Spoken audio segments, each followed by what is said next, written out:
Is this? It's working. Sorry, Yep. guys. I was a little late to the party. My bad. Um, hold on. Need to invite. Say it again. I need to invite. Okay. All right. How are Listen. you? Oh well, I'm good. Good. I almost didn't post today because I was like, well, I'm going on a live later, and I just didn't feel like posting like a video today. I just kind of wanted to take a break from it, because I've been doing it every day since I started, and so yeah. That's Do you post every day? I try to. Sometimes sometimes it's not as um easy as I would like to be because life gets in the way. But I do try to post every day. Yeah. When it comes to like the stuff that I post, like I really want to make sure that I'm providing information and instead of like sometimes reminders can help, but I like doing reminders for my stories. But yeah, when it comes to like I want to make sure I'm informative as possible and that I want to post. Every day I've been wanting to post and post, but then I was like, well, I'm doing a live later, so I'll consider that like a post almost. So It's still content. It's still content. So yeah. Yeah, and you said that you did a live with Gigi. I was thinking of a completely different person. Like, yeah, I didn't know it was the self concept queen, that chick. Yeah, that her. yeah, I had no idea. I was thinking of someone completely different, and now I'm trying to remember what she called herself because I swear she calls herself Gigi too. So I couldn't remember. She's the only Gigi that I know. For everybody who's new to watching the live, this is um sorry, this is State of Awareness, otherwise known as Danny. So, do you want to give introduce yourself and give some context of how you found out about the law and what you talk about predominantly on your channel? Okay, And yeah, yeah, I can do that. So again, I'm Danny. Uh, Obviously, I made my TikTok way after I figured everything out because I wasn't about to start my TikTok on my journey or YouTube my journey. But I did fall into law of assumption like everyone else does. But it wasn't so much the SP. It was more of like, why do repeated patterns keep happening to me? And I fell into the subconscious reprogramming stuff for for majority of the journey. And so throughout the whole entire journey, I was getting too overwhelmed with the content of what coach to figure out who to listen to. But I didn't just fall into the law of assumption community. I went to like the Kabbalion, Ra, the law of one. Like I even bought the 369 book. I did the shadow work journal. I did all of it. And then probably like over a year later, I found more of I found out more about awareness and like the ego aspect, and then the ego topic really interested me. And then I just delved deeper into that and realized that there was nothing inherently wrong with me like I thought there was. Like there's only so much self-concept work you can do and drain yourself in before you start exhausting yourself, thinking that there's something constantly wrong with you. And then once I realized I was able to observe myself, like be the observer of my autopilot thoughts, that's when everything changed. Like my whole reality shifted once that happened because I was in a state of constant consuming, constant arguing in my head, but also flipping the thoughts. And the flipping the thoughts never worked for me. There has to be something going on. I didn't know that I can allow my thoughts to flow through and let them dissolve away. And it was the ego keeping me in a loop of battling myself. And I was tricking myself the whole entire time throughout the journey. But yeah, we do have beliefs, but running on that programming for so long is like how I look at the beliefs part is like when you're unconscious and you're doing all this subconscious reprogramming, you're doing it all to fix yourself. Like there's something wrong with you. That's why I start out my videos by saying you're already perfect and amazing. You don't have to beat yourself up. You don't have to torment yourself thinking that there's something wrong with you. You have to observe what is actually going on. You're just running on all old unconscious programming, but the ego is attached to it. The ego takes all of that. Yeah, I can keep going. I can I can keep going and talking about it.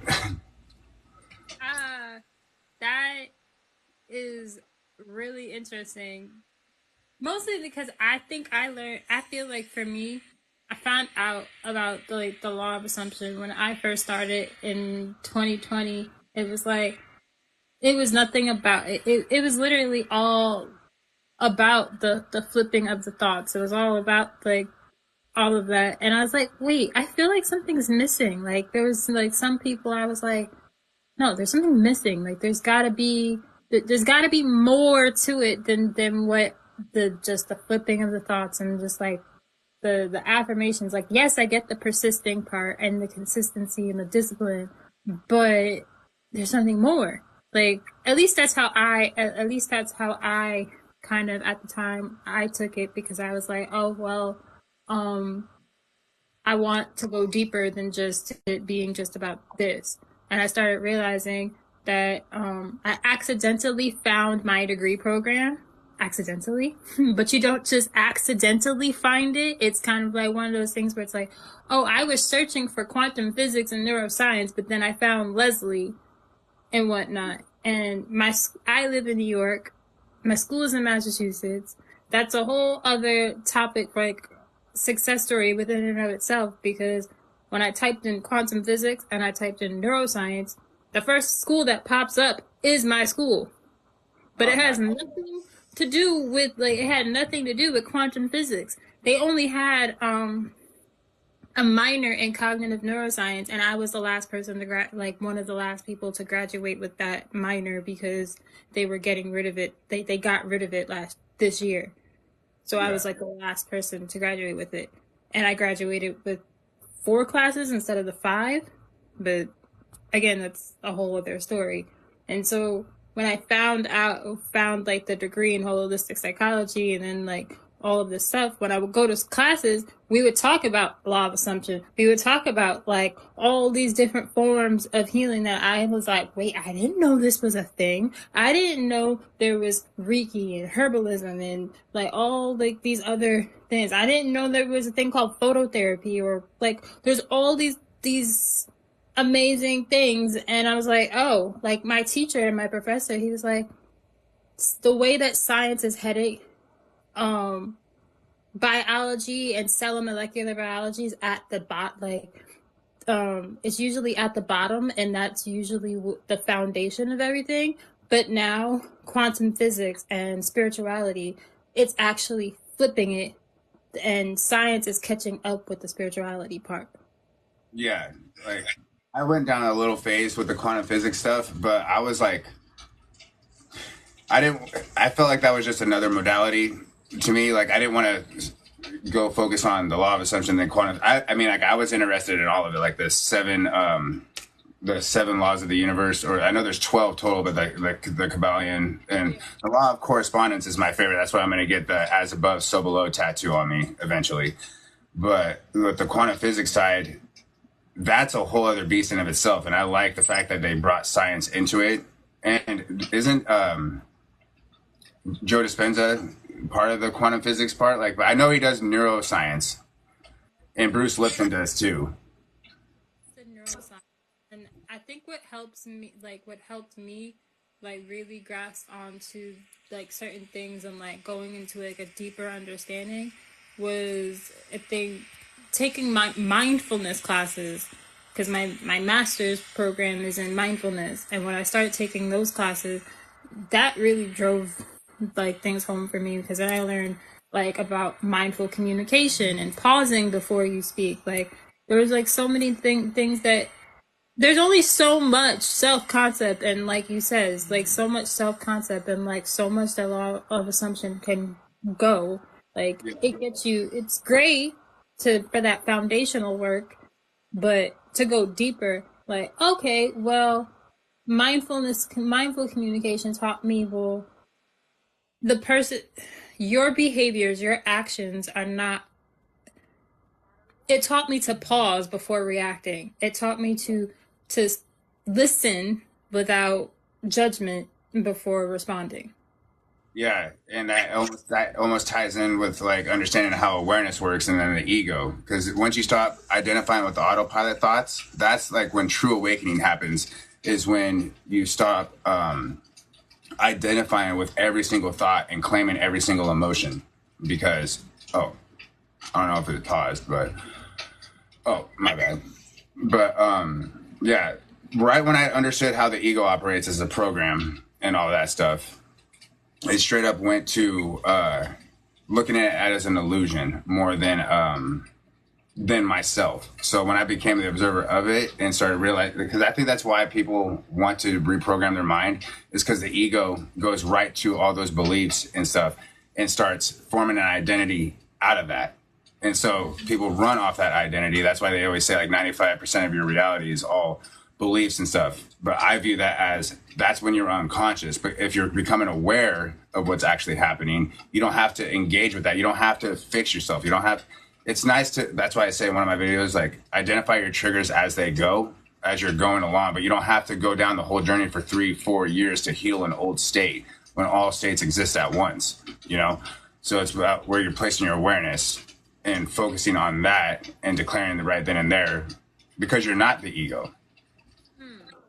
That's how I view it. And that freed me from thinking that there was inherently something wrong with me. It's not bad to like find beliefs and stuff, but I teach right that you are the awareness, you are the observer of yourself. It's nice to learn all the other stuff about you and why you perceive things the way you do, but ultimately you don't want to get in the trap of healing yourself for years and years and years. Like, because I've seen people do it for years from the comments and they just got exhausted. Like, how much healing can you do before you just have to let it go and move forward?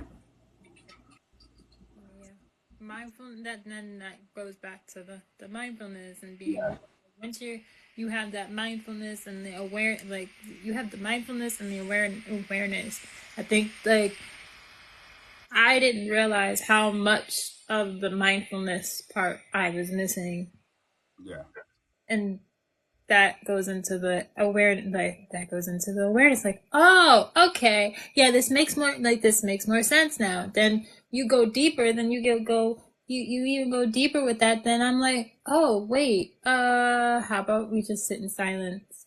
Like what would happen, like, because I had to do a silent retreat. When you do silent retreats, you can't talk, you can't say anything. That all, like, that clears out the clarity. Then you're observing. Yeah. Then when you're observing it, oh, okay, well, why am I feeling like this? Like, can you allow it to just be? Yeah. That's Changing it. exactly. I was actually on a call today. I was like, you know what you need to do also is like go in your room or find a place to calm yourself and just be. Sit with your thoughts, be with yourself, see what the hell is going on up there, you know, without judgment. Like when you're saying mindfulness, you take a step back. When you start reacting and doing all that stuff, that's the ego projecting. It's like the ego stepping in like, oh, they're doing this, they're doing that, they're doing this. You need to react to me because I'm a program and I like reactionary shit. So like it's all like doubt, fear, like just the ego can work in your benefit once you start understanding and being aware of it. You can use it as a tool instead of being consumed by the ego. And we all live in ego consciousness. We all live down here, and everybody, like I've seen content creators say like we're only here to fulfill desires and then keep fulfilling desires. It's like not necessarily. Like I don't want to call her out, but she's a really big content creator for the community, and I heard her say that, and I'm like, okay, so that's what made me obsessed with my desires. And yeah, so I was just like constantly thinking I had to affirm over and over and over, do the robotic affirming and all that stuff that she suggests, because she's a big robotic affirmer. You probably already know who I'm talking about. But yeah, so the fulfilling the desires is cool and all, but my desires have allowed me to grow. Like, because it was the catalyst for my awakening. Like when I started realizing, like, holy shit, I didn't know I could do all this, because I was like just running on autopilot, overthinking, thinking life was happening to me. Yeah, it changed my whole perspective, because then it made me look at all those other content creators talking about like just they just didn't break it down. they didn't break it down the why you're thinking like this, and they'll be like, oh, you just got to work on your self-concept. And to me, that's a throwaway answer, because like you can only work on yourself. You're not damaged or broken. And so the ego gets obsessed with these desires. It's messed up. It can drop you a desire, and then you fixate on it, doing all this work, and then it doubts you at the same time. So you're better off just not identifying with the ego and just going to your awareness and knowing that you can get this desire, that you have the desire in imagination, and not your ego over here tripping on itself. Like the ego doesn't know what it's doing besides protect you. And yeah, that ego drives me nuts sometimes. I think, and it's like, it is interesting because then when I first took like one of the classes for my mindfulness degree, I got triggered in the class because I was like, wait, what do you mean we're not supposed to get attached to desire? Like I was like, what do you mean by this? Like why can't we wait, why, how are you supposed to detach? And I was like, wait, I didn't understand it. And because we're at the time there wasn't you being state of awareness, and then you talking about the ego and just being awareness. There were not that many people that were talking about that, letting go of the ego and the desire part, but still getting it. So when I was looking up that stuff, I was like, yeah, I'm triggered. But why am I triggered? Oh, I'm triggered because it goes against what what we've been learning in the community. Yeah, And that's why I it, joined TikTok. I was like, yeah, I was coming for all of you. I was like, listen, I've been down the whole rabbit hole. Like, don't get consumed by your desire. It's not as big as what the ego is making it out to be. And I used to get like that too. Like, I was like, no, I'm supposed to be attached to it, because if I forget about my desire, then it's gonna go off in the distance and I'll never get it. I was like, no, your subconscious isn't stupid. It knows what you're doing. Like if you bring it back to your awareness periodically, you don't have to obsess over it. You have to allow things to come in. You have to let consciousness do its job. literally, it's like Sean from Here and There says this like he says this all the time. I'm one of his mods for his community, but he likes to say you could trust your subconscious for you to blink, walk, talk, all this extra stuff, but Yeah. you can't for like all the autonomic stuff that it requires you to do, even going to the bathroom, and you can't trust it to bring you your desires. Yeah. Like Like when you're dead asleep, it can breathe for you and do all that. But yeah. And your heart. Like the biggest thing, pump your heart. It literally pumps your heart automatically. So yeah. if it can do this automatic, it can control your entire body automatically on its own, you think that it can't give you what you desire and what you want the most. We're not asking for you to be like, okay, yeah, I want this. Like we're not saying to forget about the desire. We're saying to just trust it. Like Yeah. just trust, just sit with it. And then people will ask, like, well, how can I stop worrying about the how? How can I stop worrying about the when? Your ego is worried about the how and the when. It's not you. Your awareness has that was like the biggest breakthrough with me, was like learning the ego. That's why I say in one of my videos, like I made a video dedicated to saying the 4 things I would have done first was learn the ego's illusion, be the observer of the ego, start becoming aware of what the hell's going on around here, and then trusting in your imagination, because you're like, yeah, everyone's like, oh, well, imagination is the only true reality. I know the law of assumption community just hammers that home, or persist in an assumption until it hardens into fact. That quote right there drives me nuts, because it makes me like, man, I've been persisting. What the fuck? So I've been persisting, and like I'm just going crazy up here. It's my ego that's making me feel like I'm getting too attached to it. Once I learned the ego and what was going on, that made me detach from any of my desires. I mean, like, I don't even think I really have a crazy desire. I think the community and how they taught it was making my desires out to be way more than it needed to be. And it was just, this isn't, I remember one time I sat there, I was like, this shit isn't fun. I'm not having fun. Like they say manifestation's fun. No, it's not. What are you guys all talking about? Like, oh, It's just supposed to be so effortless. Yeah. Well, it's not at the moment. You guys are telling me to saturate my mind with one affirmation all day and then click a little counter and tell myself 10,000 affirmations. I'm over it. I'm done. I remember doing rampages in my car, pissed.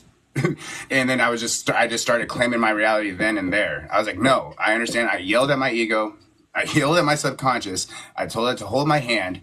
We got this. Like I just wasn't having it anymore. And that conviction I felt way better than saying 10,000 affirmations in one session or whatever. Like you.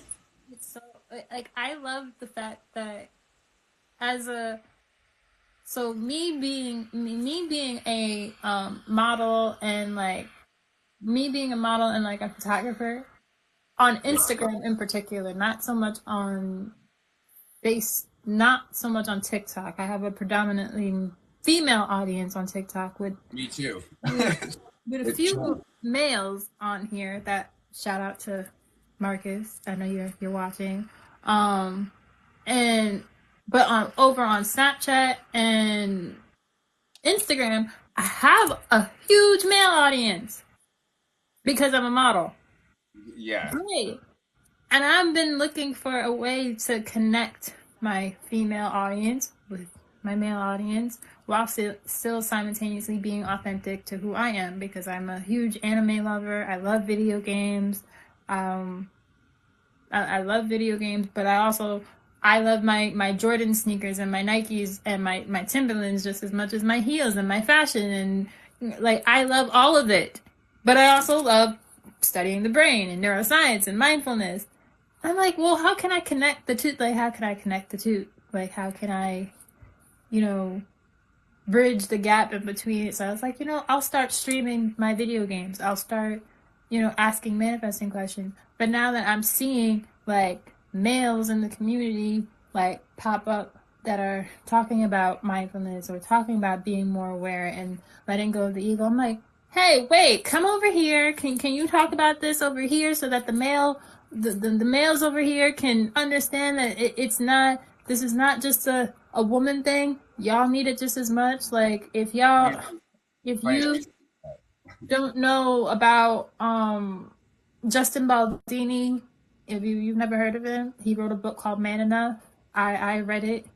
I think everybody should read it. Just not just as much as it's not just a book about for men. I think women need to read it too, because then you get an understanding of like how males think or what they've experienced. Like y'all need love just as much. Like you really start to realize like you guys want the same things that we want. Yeah, consciousness doesn't decipher between genders. Your awareness is the same no matter what. So yeah, when I started the community, when I came in here, I was like, do men struggle with this? Like I've even like asked questions. It's like, where is the males at? Because all I saw was female comments, and I'm like, dude. Then I felt out of place, and but then I remember that Neville is a guy, so obviously everyone's getting their teachings or their advice from Neville's teachings. I think the only thing that I felt got saturated with the whole community was everyone's teaching Neville.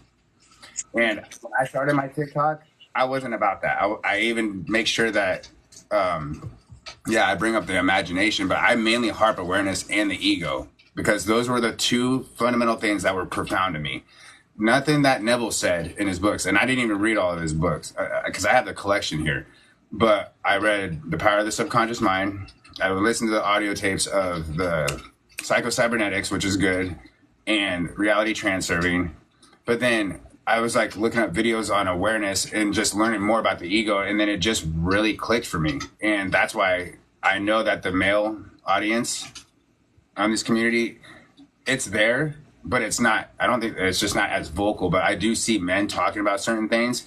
But then I was like, you know what, let's just do it. Like I want to talk about what I've learned, and I've read the Reddit comments, I've read the Reddit threads. I mean, like I've researched way too much information to the point where I was like, either I'm going to present it and teach it and do it because I've been doing it, and I want the community to understand that we hear them. We can understand we've been down the whole journey of being upset with ourselves. And then once I realized it was the ego being upset with myself, I was like, yeah, I got to start talking about this because they got a misunderstanding. There's nothing wrong with them.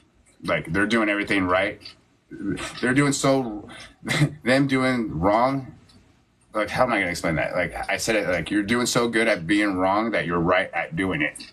Like, so that's how I ended up viewing it, is like the ego is just tricking us. So I want to make sure that we all understand that. That's why I'm on here. And I love that. Like, I love that. I genuinely love that because it leaves room for that space. It leaves room for that space for other creators to show up, and it's also showing that you're being authentically you when you're able to talk about this stuff. So instead of not making yourself small, you're showing up. You're choosing to show up, regardless. The Yeah. you gave your chance. You gave yourself the choice to show up. Yeah. You know what? Also, how it caused me to show up. I have a Discord server, and there's like, before I opened it up, there was like maybe 15 of us. There was majority of the people in there. Like, there was like, I know I got Eleanor in there. I got no, I got there's Vash. There's a bunch of people in there, but they were all telling me they wanted me I should start doing a YouTube channel originally. And then my buddy Chris was pressuring me into doing videos too. And I didn't want to do it because I was afraid of the manifestation community coming at me, because you got the robotic affirmers and then the Neville Goddard people talking about doing sats and all that. And then in that moment I was like, well, am I operating in an ego, being afraid to do this? And I was like, you know what? I'm going to do it. And so, because I was coaching and helping people in my Discord for months, and I learned a lot in that process too. And then especially when I had like an ego death, like I had to take a break from the Discord for like 6 days and stop helping people, because I was going through, like, it wasn't an ego death of dissolving the ego. You can't dissolve the ego. You can only die to your old self. And then I understood what was happening, because I was always in that old story, so you got to let go of the old story. It's like, no, you got to let go of the old, like that old identity, and not take it serious anymore, because you're giving it life still, no matter what. So they caused me, and plus I caused me, to start making videos and wanted to be part of the community, but teach a completely different aspect of it that's not talked about. I'm not going to regurgitate law of assumption. I'm not doing it. Somebody asked, what is the best way to connect with your consciousness as opposed to your ego? Well, you are consciousness, but you're not the ego. So if you're able to observe it, that's how you know that you're aware. Like so we're always observing, we're always aware of stuff. But everything's consciousness, everything's God, everything is source. But if you're not wanting to identify with the ego, you start understanding that the autopilot thoughts are the ego. All autopilot thoughts, good or bad, that's ego. If you can literally sit there, and I know I made a video on how I observe, but just kind of not giving it energy and just calling it out. Ego, ego, ego. Like, that helps you train yourself to start observing the ego, instead of like, oh man, let me just claim this thought and let me claim this emotion, since they're just so tied together, because your emotions all stem from past states. So you're thinking that emotion you're feeling, that's getting triggered by an emotional reaction you had a while ago. Then your ego jumps in and starts labeling it as like, oh, they're not messaging me, this thing's happening to me, oh, this is happening to me, blah, blah, blah, blah. That's your ego starting to criticize and judge and make you fear and doubt and stuff, instead of taking a step back saying, everything's fine, everything's working in my favor. You start calling it out and separating yourself from it. You are being consciousness and awareness in that moment, stepping in, doing that. Now, What? literally, now you could take that a step further. You could take that ego classification a step further. When I was doing my the silent retreat, or when I do a lot of meditations with my professors in school, they'll be like, oh, if a thought comes up, they'll be like, thought, like, no, it's this thing called noting. You're noting what it is, like, Yeah, it's it, safe. like the ego. Note that would be noting that's noting thought. Um, the it brought up aversion, like it brings up like the aversion. It brings up like all these like different things. The book that helped me understand it more was Mindfulness, a practical guide. That one really set the tone. Yeah. Because at the end of the day, you're trying to manifest you're trying to manifest a garden with weeds. Yeah. And what do you have to do with weeds? In order to get the weeds out, you gotta be more aware, but you also let, it's not about flipping the thoughts. It's not about, oh, whether this thought is good or this is bad or whatever. It's about getting to that neutral place. It's, you want to be neutral.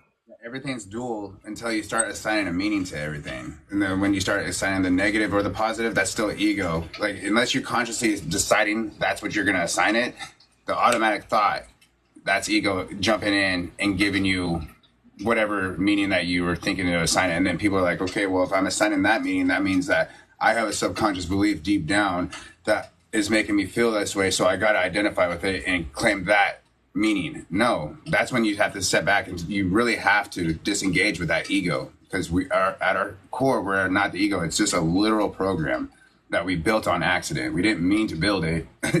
We didn't know better. Trust me, no one wants to think of the autopilot thoughts that come up.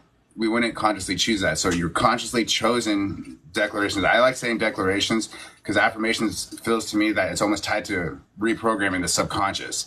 And then declaration seems more empowerment.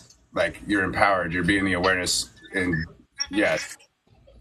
What? Declare and decree. Declare and decree. I love that. Yeah. Yeah. Like, yeah, that I love that. So now, because if you know that ego is doubting and awareness is knowing, you can, it, it just makes more sense now when you declare something and then you hear that doubt come up, that it's just ego. So you don't have to take it seriously. So what else do you have left? Knowing.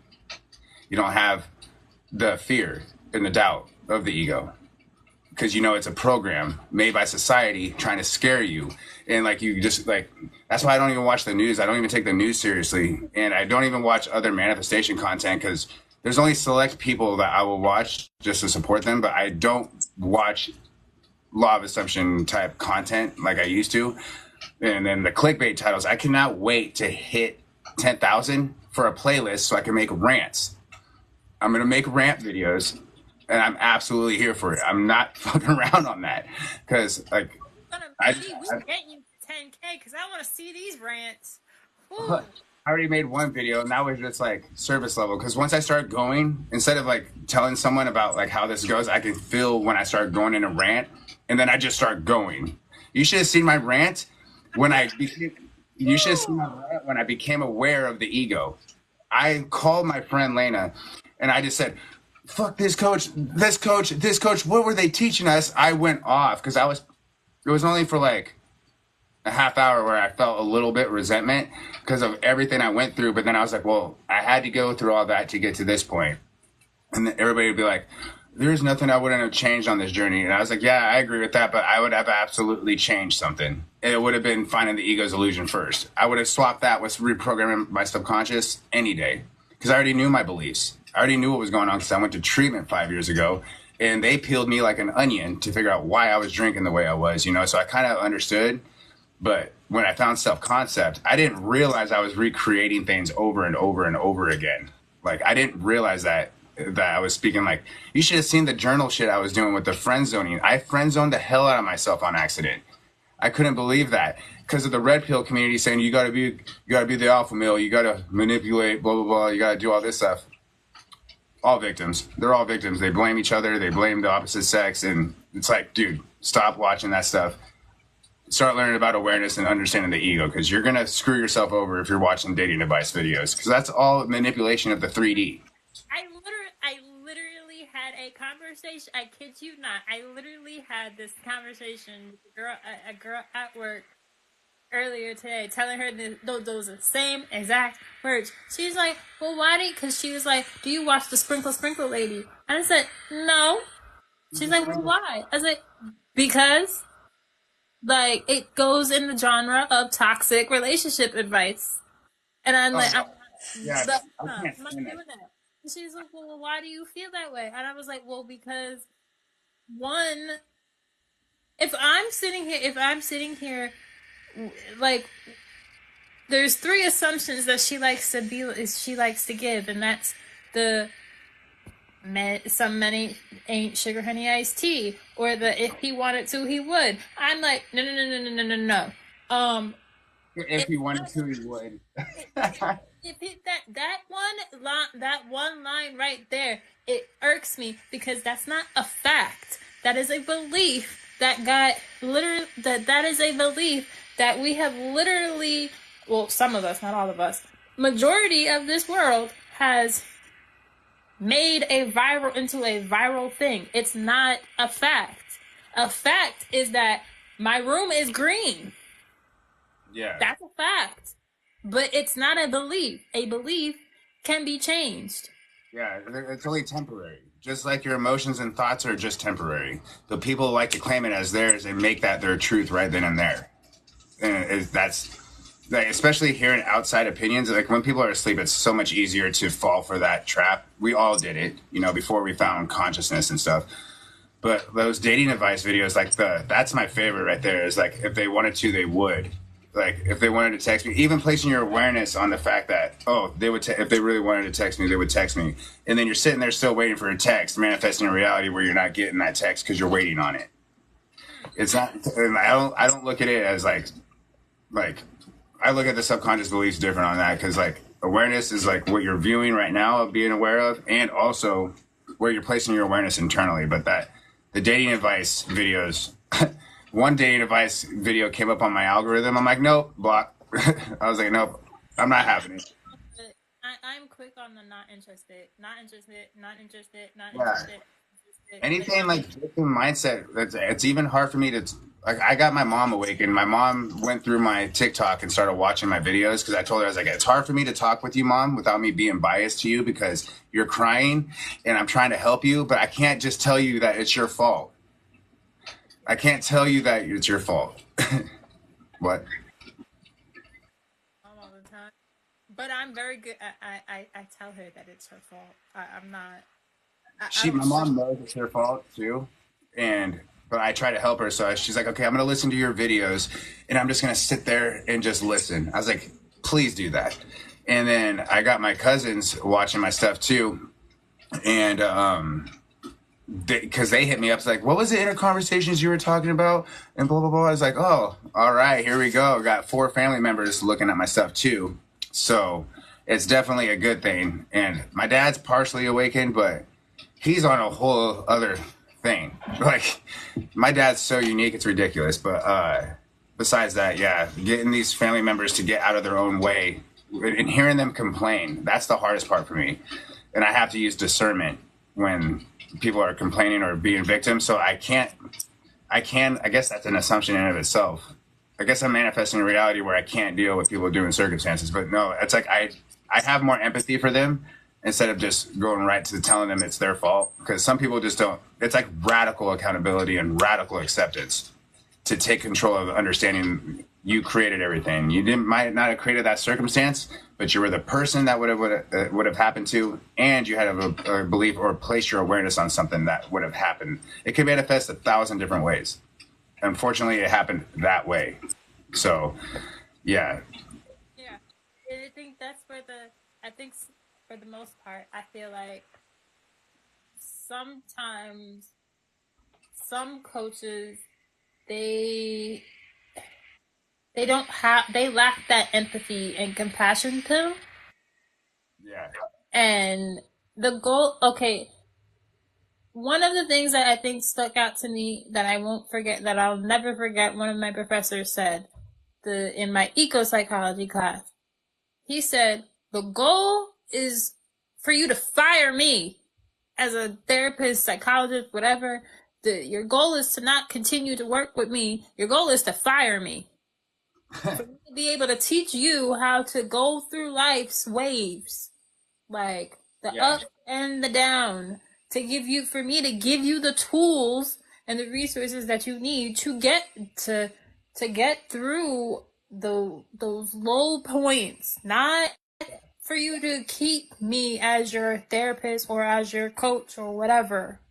I absolutely love that he said that, because I've said in my videos, maybe I said it once or twice, but I say that this should only, like, I offer help with coaching just to kind of see where your awareness is placed. But all my videos, like, teach you how to do all of it. But there's people that will still want to get coaching from me, right? But it shouldn't be keeping you on the journey for 1 to 2 years, because I know there's people out here that have been doing it for years. And I was like, no. It should only take like 1 to 3 calls max. I want you to get this stuff and then go.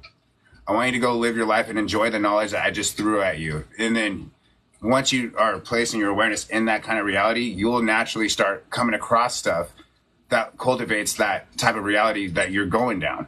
But you, like, that's why I say you don't watch so much content, like, or at least watch content by the coaches you resonate with and that are showing you one way of doing it.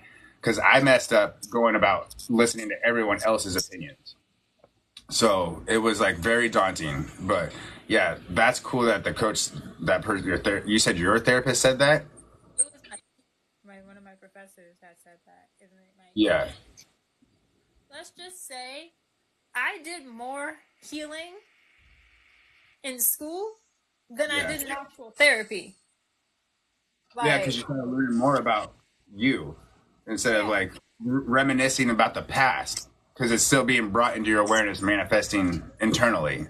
I think what makes it interesting with these classes, all the different classes that I was taking, is that each class was right on time. Each class that I took was for that particular moment. It was to help me in that moment. And I'm like, well, what? Like, example, I had to take a film, my first year of classes when I decided to go back to school, it was all online. So I didn't have to take, in-person classes. But eventually I was going to have to do that because I got my degree during kind of like in that weird ending of COVID, but like going into like kind of post-COVID area. So I'm like, all right, it's time to start doing in-person classes in 2022. And one of those in-person classes, it was a film photography class. But it's intro to photography. So it said nothing about film when I registered for the class.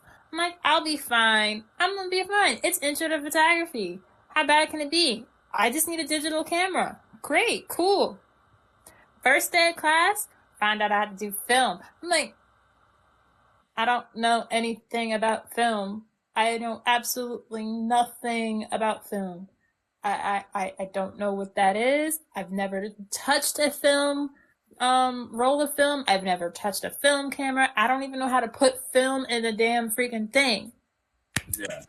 Teacher kept on saying, trust the process. What? Trust My mentor.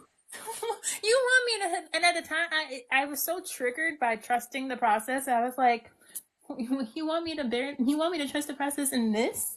I barely trust it. Like in my head, I'm like, I barely trust the process in my own life, and you want me to trust the process with this? Yeah, look at the ego. Look at the ego taking over you.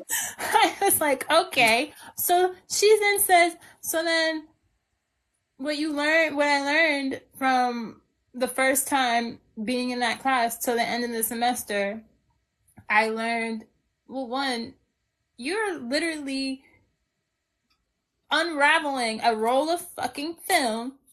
You're unraveling it in the dark on because I still have it on this thing, okay? This little thingy, but Bob, you're unraveling it in the dark. I can't see. Yeah. I have to trust the process. But what we don't realize, and what film taught me, it taught me that film is an internal process and digital is an external process. And what I mean by that is that I can't see the images until the finished product. Yeah. So I literally can't see anything until I'm finished with those that process from start to finish. Like once I roll in that film into that camera, I cannot see it until it's developed. So I have no choice but to trust the process. I have no evidence of this if it's working. And if I mess it up, I'm not going to know until it comes out of that tin canister. But I had to trust the process. And that taught me patience. It taught me patience because I've messed up rolls of film, which is why I came up with my fixer remover as a revision technique manifestation. But the beauty of it is that what do you get? You get really amazing prints. Oh, nice. And I printed that on the first try. Oh, damn. On the first try. So I almost thought that was a Charizard, not gonna lie. I thought it was like a rainbow Charizard. What is that? Oh, I'm talking about the above. I'm talking about above it. It's no use going back to yesterday because I was a different person then. Yeah. I got it at a I got it at a Alice in Wonderland art exhibit. But anyways, that taught me patience. Taught me patience. It taught me mindfulness. It taught me going with the flow, and it just taught me how to just be. Yeah, that I like that because like the whole entire time you were saying all that too, like explaining that process of trusting it and all that. That was like because when I was in treatment, they used to say trust the process, and I used to love that. And it's what is it? It's a journey, not perfection. I can't remember the exact quote I had. It's a process, not perfection. And then the other one was like they always used to tell me when I was getting impatient, like just more will be revealed, more will be revealed, and that drove me nuts when they used to tell me that all the time because that means I was. But this is before I knew about manifesting. But I always just wanted the quick gratification. I wanted like you can correlate it to being like you wanted the desire now, you need it now, and all that stuff, and you just have to trust the process. But also, I straight up correlate it to the ego. Like once I noticed something about me rushing myself or wanting the desire hella quick, I literally equate it to the ego. I'm like, oh, that's the ego. The ego is too attached. The ego's attached. The ego's attached. It's not me, because we've been able to live our whole lives, but unconsciously manifesting, not realizing it, without rushing all the stuff unconsciously. Like we would sit there and just mourn over, like, man, my life just sucks, and blah, blah, blah, saying all this stuff. And then you just keep getting repeated patterns, and you'd be like, oh, well, I kind of knew that would already happen because you've been saying it the whole time. But still, when you were saying trust the process, that reminds me, once I really realized the ego, that's how I was able to stop the when and the how. I stopped worrying about when I'd get something or how I'll get something because I don't care anymore. The desire isn't as big as what my ego is making it out to be. Like, that's such a distinct difference, and I think that's why people need to know more about the ego, because that's why I made that your ego is attached video. Like your ego is literally attached to the SP where you're choke holding it straight up, and you need to back up a little bit and allow your conscious mind to do the conscious work, but also allow your higher mind, your higher self, your subconscious, while placing your awareness on you and what you want to do, allow it to unfold the way it needs to be.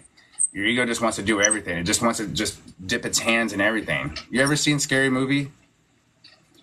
You know the guy that had the little messed up hand. He was like my germs, and he kept wanting to put his shit in the game. Like, man, they kept just wanting to. He's like, grab my strong hand. Like the ego's just over there crippled. Like, here, I know what I'm doing, and then it doesn't. It's a program. So, yeah, you gotta like disengage with that, and that's how you can really get away from the when and the how. You don't have to put so much. You don't have to beat yourself up over it. Like, you're gonna have to go live your life. Regardless, you can't. The desire isn't so consuming to where you can't go live your life yet. That's the yin and yang of this. That like the feminine and the masculine. Like you've already done enough masculine shit. Let the feminine produce. Like there has to be a balance. There has to be, unless you want to brute force it. That's not I don't fun. want to do that. I don't think we want to do that. We don't want to brute for like that. That to me, as somebody who is as somebody who is a reoccur like a recovering people pleaser, and not only am I a recovering people pleaser, but um somebody who's made not so favorable mistakes, and when it comes to dealing with guys, um, yeah, I let that part go, and I move on because I made not so favorable decisions, and I don't want to say they backfired, but you know, you live and you learn. You don't Yeah. do the insecure things that I've done. And let's just say, as you grow, as you evolve, you realize you don't have to do that. Yeah. Like, And also, you don't even have to place your awareness on it anymore because it's already done and over with. yeah, Unless you really want to place your awareness back on that version of yourself, you're better off just letting it go. Because like the only reason it's there in the first place is because your awareness is placed on it. Like this is for anybody that struggles with like the past. No one's forcing you to think of the past besides your awareness placed on a memory that you don't have to do that no more. That's why you got to let that ego dissolve away, the old identity dissolve away, and let those thoughts flow through and be the observer. That's the only way that you can dissolve. I've heard people, I know that you can build new neural pathways, obviously, but and that's also why other coaches say like you're gonna have to stop reacting to those thoughts. But no one was telling them that it's the ego. Like that's the easiest way to really bridge that gap. I never heard anybody say, "Oh, that's an ego thought." You don't take. They just kept saying, "Stop reacting, stop reacting, stop reacting." I was like, "How?" They didn't tell you why you were reacting, but then they would say, "Oh, it's because you have a poor self concept. Here, buy my course for $2,000, and we can fix all of this for you." I was like, I really just think if you're going to do that, buy a shadow work journal. If you're going to want to figure out some triggers and stuff like that, it's obvious, but don't go down that rabbit hole for too long. But yeah, placing your awareness on the right things. Like that's why I don't really do revision. I don't teach revision. I don't because I don't like teaching something that I don't really do. So there'd be like there's other places and coaches that can teach revision. I just literally just go right to living in the end in my awareness in my mind. Like that's it. And plus I always say, oh, I've always been like this because I did try revision. I wrote out my childhood the way I wanted it to be, and I was writing out stories of my parents. But then I was like, man, I really don't want to fall asleep reading this. Like I don't want to fall asleep reading it every night trying to instill it. It got to a point where I was like, I don't care anymore. I'm just going to place it on what I want. My awareness placed on the past is just keeping it alive. So if I just want to, I can say, I've always been like this. I've always done it like this. This is so amazing. No one's going to come in my mind and judge me on it. Like, unless I just go tell everybody, like, here, let me tell you about all these manifestation desires I'm placing in my mind. And yeah, no, I just keep it to myself. I think for you, I should do it. I'm gonna make a suggestion that I'm gonna make a suggestion in whatnot. You can take it or leave it, but you should look into getting this book on psychosynthesis, and a lot of your ego stuff and a lot of that awareness and that disidentify that dis you know disengaging with the ego. um a lot of what psychosynthesis is about that disidentifying, finding that one thing and then disidentifying, and walks you through that steps of disidentifying with something but also it talks about integration. So I think you would benefit from learning about what psychosynthesis is I've a never lot. even, I think I've heard of that. Is that what that meaning is? Is Yeah, that it's just the made title of by the book or is that the definition? no. There's literally, if you go to Amazon, there's a book called Psychosynthesis. It's Uh, I that's can't pronounce the person who wrote it, but it's I literally learned about it in my holistic psychology seminar class, and I was like, oh wait, I want to know what this is, because you like I learned different things. Like I learned about transpersonal psychology, I learned about so many different psychologies, psychosynthesis is the opposite of what psychoanalysis is. So I'm not analyzing you. I'm walking through the steps of disidentifying with this part of you while learning how to integrate with you. Oh, I'm Like about you're integrating all of those parts. yeah, I'm about that. I'm about to get that like one of the psychosynthesis. I'm definitely gonna look that up or buy that book. Further to add on to what you already were doing with the coaching, get a little certificate for it. Wait, say that Like again. It was to cutting get a out. certificate, you can get a certificate in psychosynthesis, so you can add that on to it, help you with coaching your clients and whatnot. Oh, that'd be cool. I didn't even think of that. Like, I'm just coaching off what helped me. I think my thing was because I'm gonna get psychosynthesis definitely, but I mainly came for the people that were like the mental health aspect of this community because some people can just get lost and they're searching and they're figuring out and all that. And I just felt bad for those people like reading their comments. And then I'm reading, you ever just go down and look, because my algorithm on here doesn't even show me manifestation content anymore. I think that's hilarious. But I would read these comments and then people are just questions.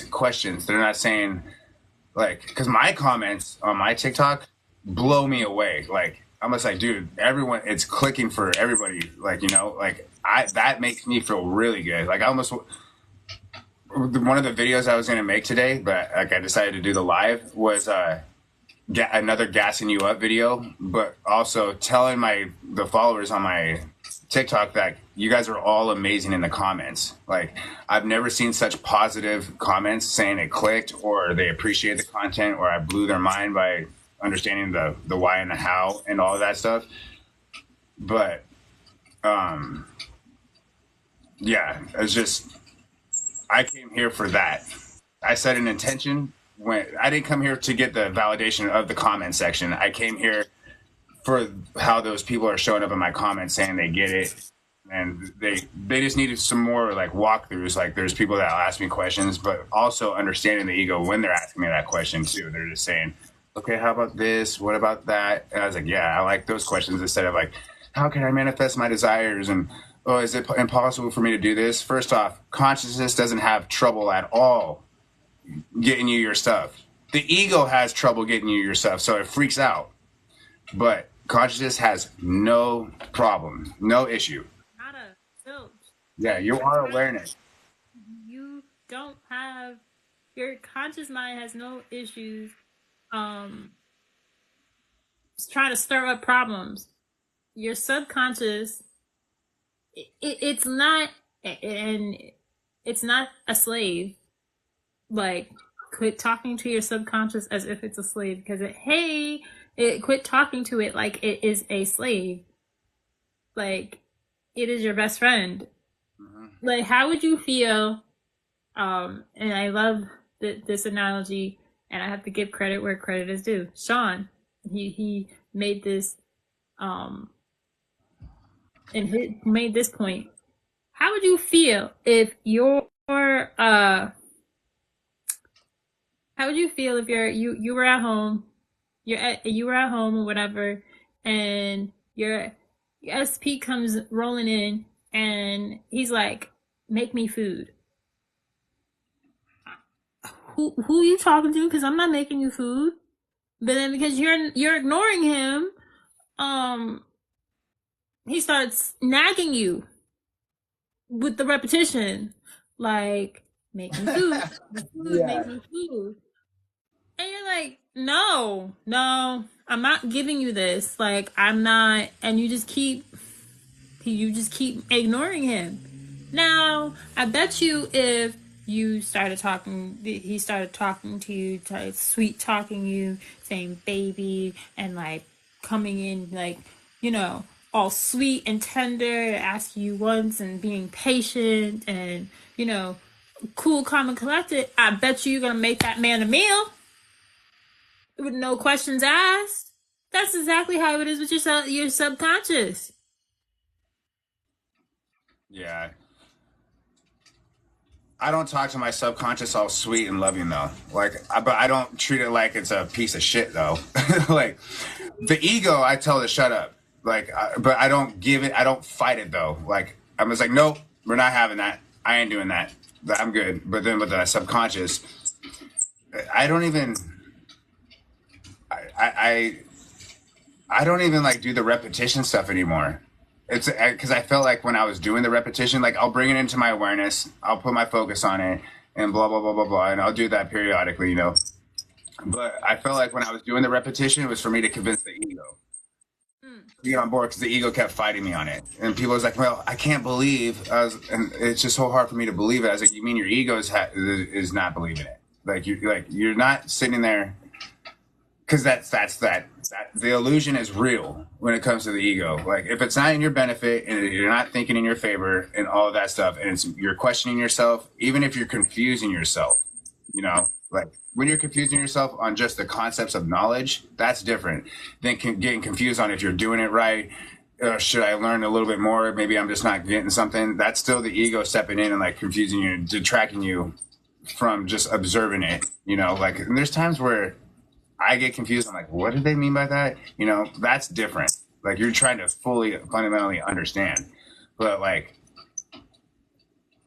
I've noticed with a couple people that have asked me about the ego, they'll sit there and they'll ask, because now they're really being observant. Now they're asking like, well, is that an ego thought? Is it like now am I producing an ego thought? Like they'll start confusing themselves down a rabbit hole. And then I'm like, no. Just any autopilot thought that you do not choose consciously, like stepping in and telling it, is ego. It's running on the autopilot because that's all the ego can do. It's a program running on your autopilot. Like, and it really does come from your beliefs. Like, that's that program, and that's why people are like, they're just always saying, just reprogram your mind, reprogram your mind. But I'd rather just straight up not take it serious anymore. That was like the best thing that could have happened for me. Like it made me feel like I was doing all this work, and then I finally understood what effortless manifesting is without having to distraught yourself and worry and stuff like that. Because once you start having those introspective looks at yourself, like you're gonna have to sit with yourself for a little bit, and you know, like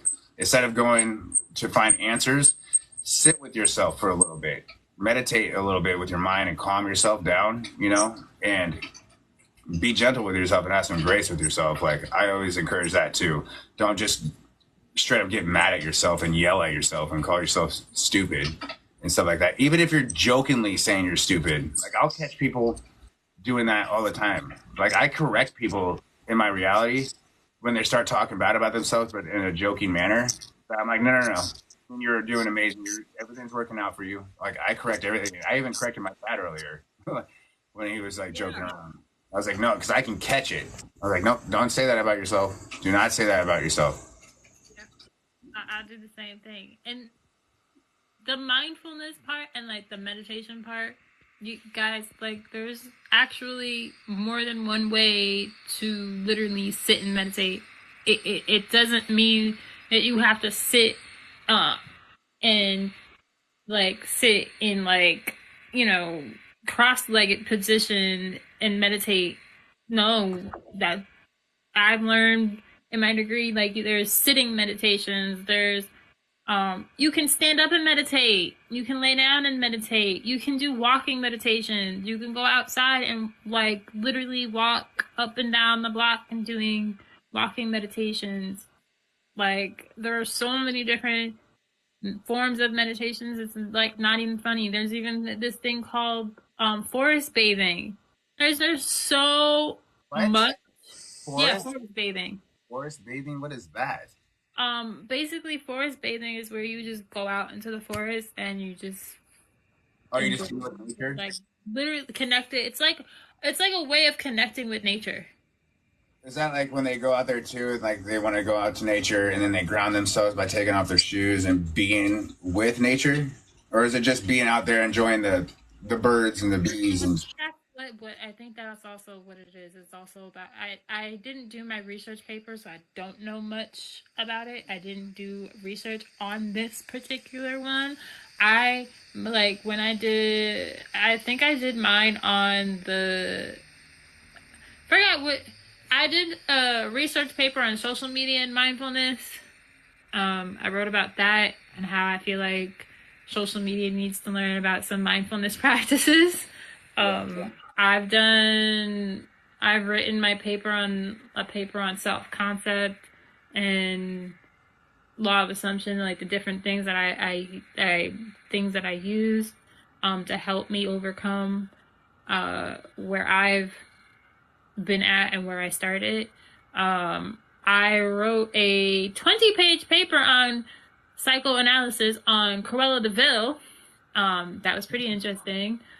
I also did a research project final presentation on kids being the earth being us pushed out, and how kids are literally our future, and that we should, be doing things to help them learn how to manifest and cultivate their spiritual Oh my god! properties. If I had a kid, it would be that. That kid would know so much shit. Because I don't have a kid, so once I have a child, I've already thought of everything when it comes to like this type of stuff. I'm like, that kid is gonna understand affirmations. That kid is gonna always be told he's the best. No one compares to him or her. Like just teaching the concepts of like this stuff, like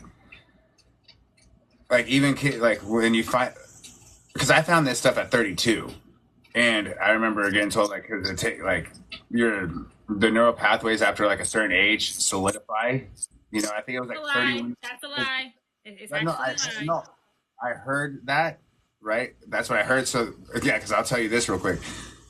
When I saw that, I was so disappointed because then it said it's not solidified. It just takes double the amount of time for you to rewire a belief, right? And then I sat there. I'm like, okay, so how many more affirmations and sleep tapes do I have to listen to?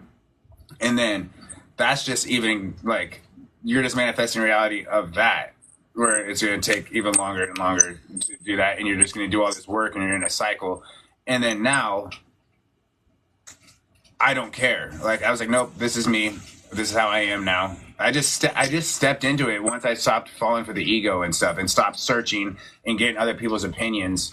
Like, because that was the worst part, is how much information I was taking in, but not sticking to. There's one thing, like there's a difference between like those books you're talking about, like where it kind of breaks down each subject. Like there's that difference, but the opinions of people on the internet with like Reddit and comment section, and especially success stories. I feel like success stories that can mess up a community too, because then now they're judging themselves because that person got their success story, but they're over there like, how am I supposed to do it? I'd rather just not have to. Like I'll post some stuff to show, but like. I don't know. The success stories can really deter someone from really like thinking that they're messing up when they're not. Yeah. And I used to think that too. Like I'd be looking at success stories. I'm like, dude, I did exactly what they're doing. And they're like, okay, this person did it for 7 days, so I got to do this for 7 days. It's all different, Everyone is different. Your brain. Everyone is different. Your brain and everyone's brain is different. How my brain functions and how my brain operates is completely different from how your brain operates and how your brain functions, and like everyone's is different. Now I think what I feel like where I feel it is probably the most triggering for some is the fact that there'll be somebody who's in their 40s trying to manifest marriage or getting back with an SP is completely different from a 16-year-old. Yeah, it's all your ego has all these stories, and like the subconscious has all those beliefs throughout the years, so it's completely different. You don't know who like you don't know how old some of these people or how young some of these people are who are manifesting their thing, like manifesting their stuff. Like you don't know that this person could be 16. Like you don't know, so you can't judge this person's success story and the fact that they were able to manifest in 3 days with you not getting it. Doesn't, just because it hasn't happened yet, it doesn't mean it's not going to happen. But even if that person manifested in 3 to 7 days, are they keeping their manifestation? Like that's another aspect of it. Are they keeping it? Yeah, and like that's. I'm glad that you brought that up because before, because Kim Velez, she teaches like self concept stuff. Like she's like really, you probably know who she is. I'm sure everyone knows who she is. She's like really big, but she teaches self concept. She's like, work on your self concept, and it's all about keeping it afterwards. You want to like make sure that you embody, but like also I think that's where that self concept gets overplayed to an extent. Like, there's only so much you can do with it, you know. Like, you can bring in the person in, but like, it's like, what are you placing your awareness on when you are dating that person? Are you identifying with the ego right when it comes into that? Like, because you're gonna have to be aware at some point of what's going on. Because some people don't realize, they think it's a hidden subconscious belief that pushes that person out. But no, say you got in an argument with your SP, okay? And now the SP's arguing, and then you're kind of reacting, and then you're falling back in the default mode of like what the ego is like getting taken in. So you're placing your awareness back on an old self concept. You just switch states right then and there when your awareness shifted to reacting. So in that moment, when if you understand this, like when the unfavorable shit starts popping up, that's still ego. That's not you. So you don't have to react to them. You go in understanding, okay, this is happening. You deal with it however you need to deal with it, but that's not your final truth. Your awareness needs to shift back into what you want. Your awareness can't be just stuck on that and then you just let it veer off. Because then you replace your awareness on that, right? And then you don't do anything to correct it. You're already in the state for that awareness, for that relationship to just go. So that's when you got to start observing the ego when it starts going and not not giving it attention to the best of your ability, not attention, just not giving it the life it needs to continue reacting to the unfavorable circumstance. That's why they say circumstances don't matter, is because it can change, but you're going to have to shift your awareness back internally to what you want. You can't just react and react and react. Your ego is reacting. But I understand, like, you want to, that's where it gets tripped up too, like the subconscious beliefs. You wouldn't be reacting if you had like all these subconscious beliefs. But just how about you just recognize the ego as the illusion and just go right to your awareness and then work on claiming who you are now, because whatever you're declaring now will impress that subconscious. But do not go in with the perspective of, I'm rewiring my brain to be a certain person so I can keep relationships. Stop placing your awareness on that. You never had a failed relationship. You've always been good at relationships. Start saying that. And because your awareness thinking of that in the past is thinking that. So there's like, I felt like I just went right to the just dismissing it as ego and not taking it seriously and just being in the end right now of placing my awareness on what I want now instead of just going down a complete rabbit hole. Because You can I get honestly, lost in the you can get sauce. really lost. You can't find every subconscious belief. You don't have these hidden beliefs manifesting out. It's like you really got to be diligent on where your awareness is placed. Like you have to constantly, not constantly, forever, but because your awareness will catch on. You're gonna have to ask yourself, who am I being, and where is my awareness placed? Who am I being? Is that an autopilot thought? Is that an autopilot thought? You're gonna have to do this to train yourself for a little bit. It's not like a grueling process. It's better to me to do that and consciously do that than flipping every thought and then crying. Crying, being upset, and all that stuff, and then just perpetuating a cycle. You're better off just observing the thought and like not being afraid of your thoughts and letting the 3D be the 3D. That's the best thing too, is accept it for what it is. Let it be the 3D. Just let it be. Quit touching it. Don't touch it, but at the same time, learning. There's a thing called impermanence. What's That that? impermanence is like knowing that things are temporary Oh and yeah, nothing is temporary. I like Um, that. you a lot of Buddhist traditions and the Buddhist culture, like Eastern philosophy, they bring this into the mix. I learned um my no mindful. I did learn about it in mindful communication, but there's a thing called mindsight. No, not mindsight. It's the art of communication. I forgot which book it is. I'm not going to get up and get it because if I do, I'll go down the rabbit hole. But I there's do. like these five, like I will go down the rabbit hole. But like these five tenets. That it's a process, and basically it walks you through like that pausing, like pausing before you speak, and trust emergence, like what is coming up for you, and being aware. But this is like the art of communication, like what is coming up. Can you look at what is coming up and have a discussion with somebody, and like pausing and reflecting, and sometimes you don't have to say anything, Yeah. like I sometimes. think someone said that's uh, the art of not saying anything. Isn't that this woman said it was the art of being tact?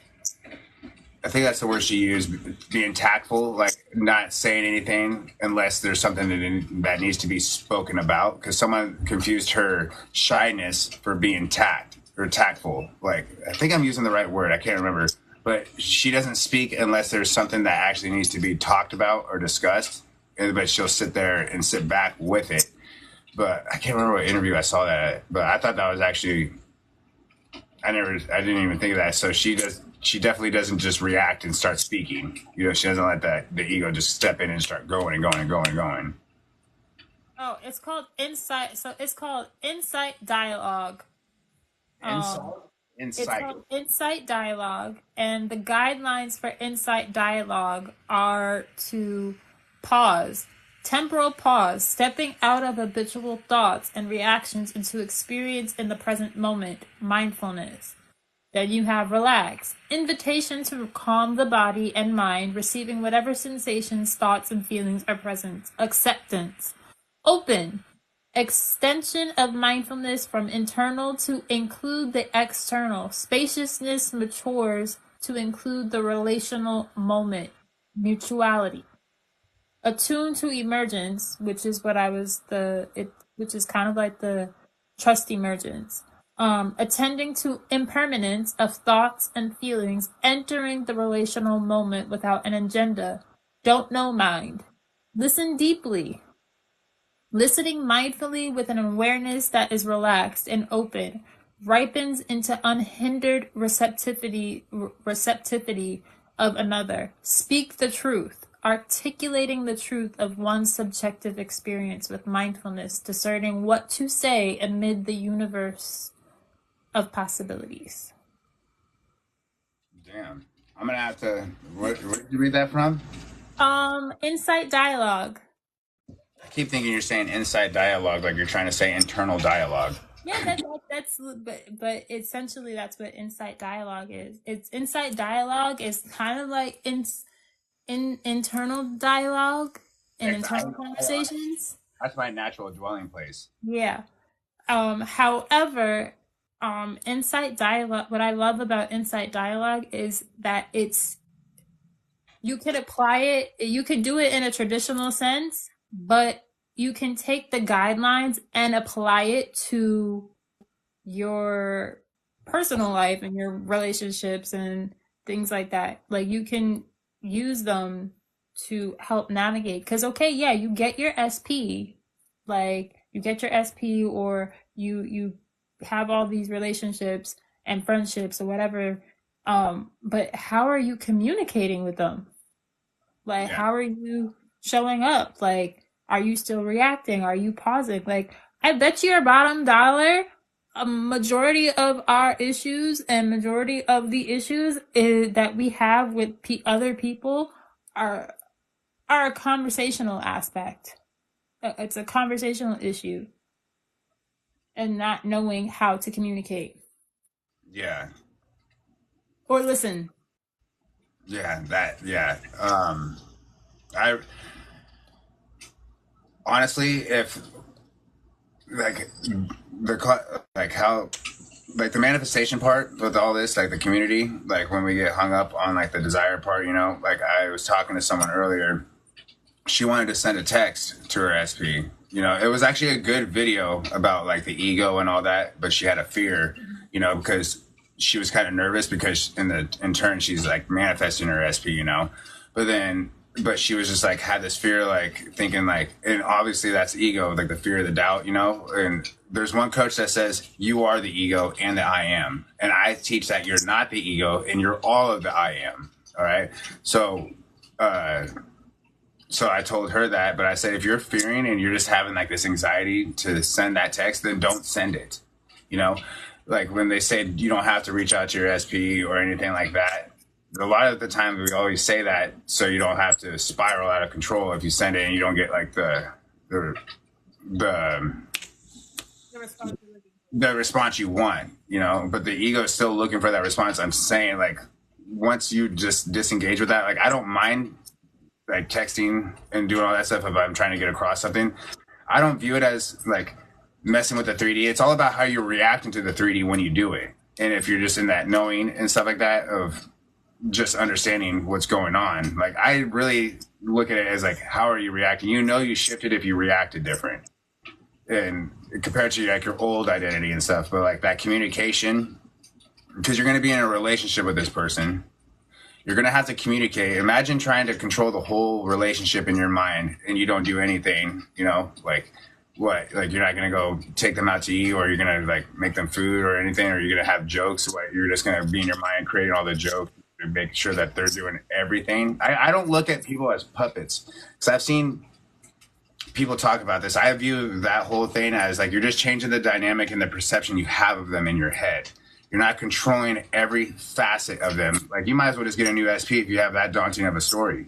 You know, you're changing the perception of them. But if you're going to go into it with the ego mind saying, I am going to change this person because they traumatized me, therefore I'm going to manifest them back and they're going to show up like this.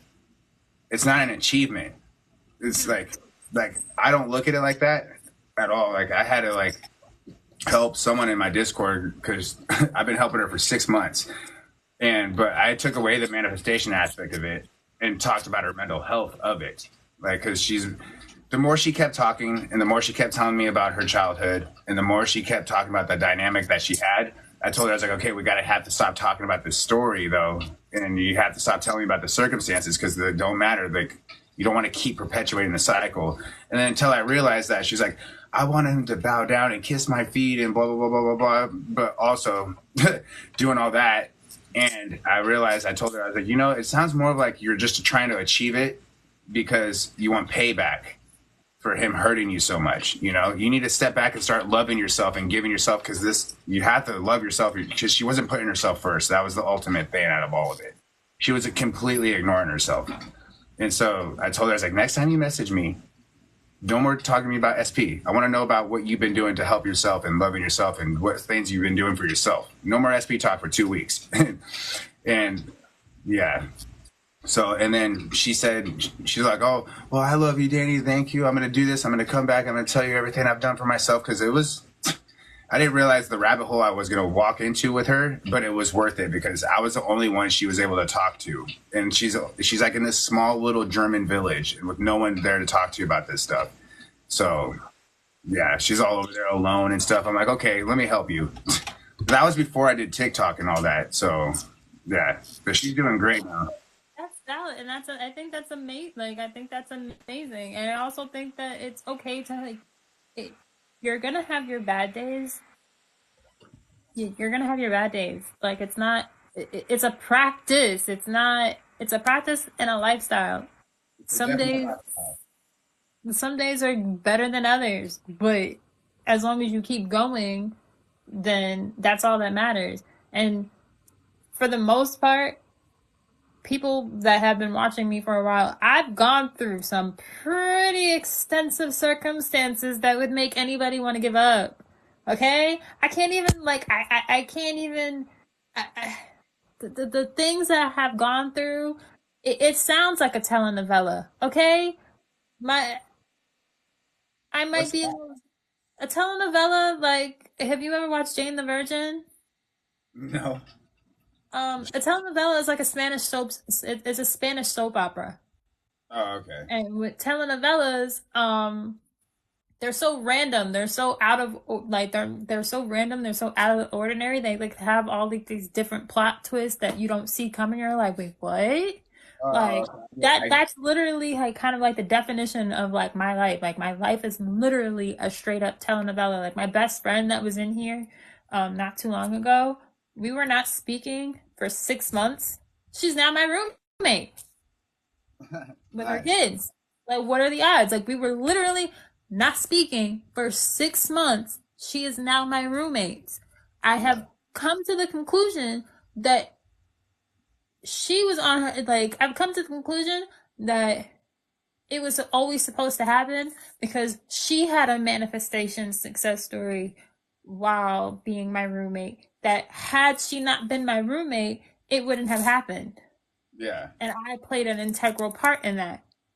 But had I not gone through what I went through with my old SP, I wouldn't have met my new SP, and had I not met my new SP, I wouldn't have met my best friend. Yeah. See how everything just kind of unfolded without you controlling it? Like, yeah. Literally. So that goes to show you that everything happens for a reason. Like I used to be like, yeah, I can't stand my ex. I can't stand him. Like, you know what? No, I'm grateful. I might have went through the experience that I went through that I didn't ask to be in, but I kind of did ask for it because I could have left and Yeah. I chose to stay. But I'm grateful for that experience because had I not gone through that experience, I wouldn't be able to have this conversation right now. Yeah. It literally worked itself out without me having to do anything, without anything. So if I can get through all of the circumstances that I went through, if Danny can, I don't know how your circumstances, like, what Yeah. are your, I was just about to kind of touch on like that with myself. Like I went when I first started all this. I stopped actually after a month of finding this stuff out because I started affirming, and it felt so weird to me doing all this stuff. And then my dad ended up having some circumstances happen to where they were very unfavorable, and for some reason, I thought I manifested it. So I scared myself and just completely stopped. And throughout that journey, I was like, no, no, no, I'm going to keep doing this. I'm going to keep doing this. Like, this obviously works. This obviously works. But I went through like, I didn't go through like crazy circumstances. It was like the people around me were going through a bunch of stuff that I had to like, 'cause my reality back then was so codependent that I was having to like help all these people. And I wasn't realizing my codependency on helping these people. And I still wasn't understanding myself. So I was in a reality where I was constantly helping, thinking that I was like, okay, because I didn't fully understand the mirror and I didn't fully understand like everything was coming from me. I was still operating from my old self. So once I started really affirming and doing all this stuff, I didn't find inner conversations until like 7 months or 8 months into my journey. So I didn't realize I was still arguing with my 3D, but still trying to affirm for my 3D. But I didn't realize that inner conversations had like a huge role in all of this. And so I was arguing with my parents, and I was arguing with my friends and stuff. And then once I really stopped doing that and started really stepping in and making my own favorable inner conversations, like with my dad, I kept having to say, "I'm so proud of you. Everything's going great. You know, like you've been changing. You're doing amazing." I did the same thing with my mom. I did it with my old SP. I did it with a couple of my friends, and then, but it made me realize how negative I was towards them, like still being a victim. And this is like when I didn't even know about the ego. Like I didn't know I was battling my ego that whole time. Lo and behold, my dad ends up becoming sober and all that stuff because of like the inner conversations I was having. My buddy, he moved from his spot. He actually ended up getting clean. My mom she ended up not dating messed up people anymore. Like all because I stopped arguing with all of them. I didn't argue with my buddy in my head, but like it was mainly my parents, you know. And I kept telling myself that I'm a natural leader. Everything's always working in my favor. People at work want to learn more about consciousness. I was telling myself these things because I wanted to help people. But I would have never thought to myself that I would be here. It started from the Discord server, helping people, trying to test the waters, trying to explain this stuff. And then I didn't think I would be here on TikTok for like a month. Like I think I've been on this for a little bit over a month. And I didn't think I would be at this point because I was a person that was just constantly consuming knowledge and knowledge. And like now I don't even really consume it like at all. Like I don't need to go learn more stuff. If anything, that book you brought up, I would actually learn about that, like certain things like that, but I don't need to learn more about manifesting because I already know what to do, Yeah.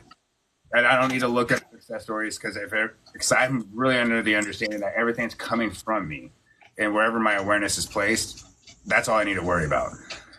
And disengaging with the ego, like those are like literally all I do. Yeah, that pretty much is the only thing. Like the book, Marie, is psychosynthesis. Um, I don't usually like. I don't feel like I need to do any more research or anything in reference to like manifesting. I think my predominantly right now, I'm mainly focused on like my research and like what I want to research. And what I want to talk about, and like me gathering information and me figuring it out. Like next week I'm going to a open house for a neuroscience program. Because I'm getting I'm finishing up my master's degree in mindfulness, but there's still that aspect of the neuroscience and the conscious and parapsychology and all of that stuff that I'm interested in. The goal is my PhD, but I was saying on the live yesterday, the goal is the PhD in neuroscience, but my research that I want to research is I want to research what is happening to the brain when you are listening to subliminals or affirmation tapes versus watching TV mindlessly or watching just whatever negative programming. Because we know subliminals work, we know affirmations work, we know the sleep tapes work, but what are they doing? Like, what spots in the brain are lighting up? Like, where is it going? Like, why is it working? Like, I don't see any research that is showing what is happening to your brain. Like, I know they have plenty of research on like meditation, but I don't see any on this. And I'm like, yeah, that's me. This is where I come in. And that's why I'm doing what I'm doing.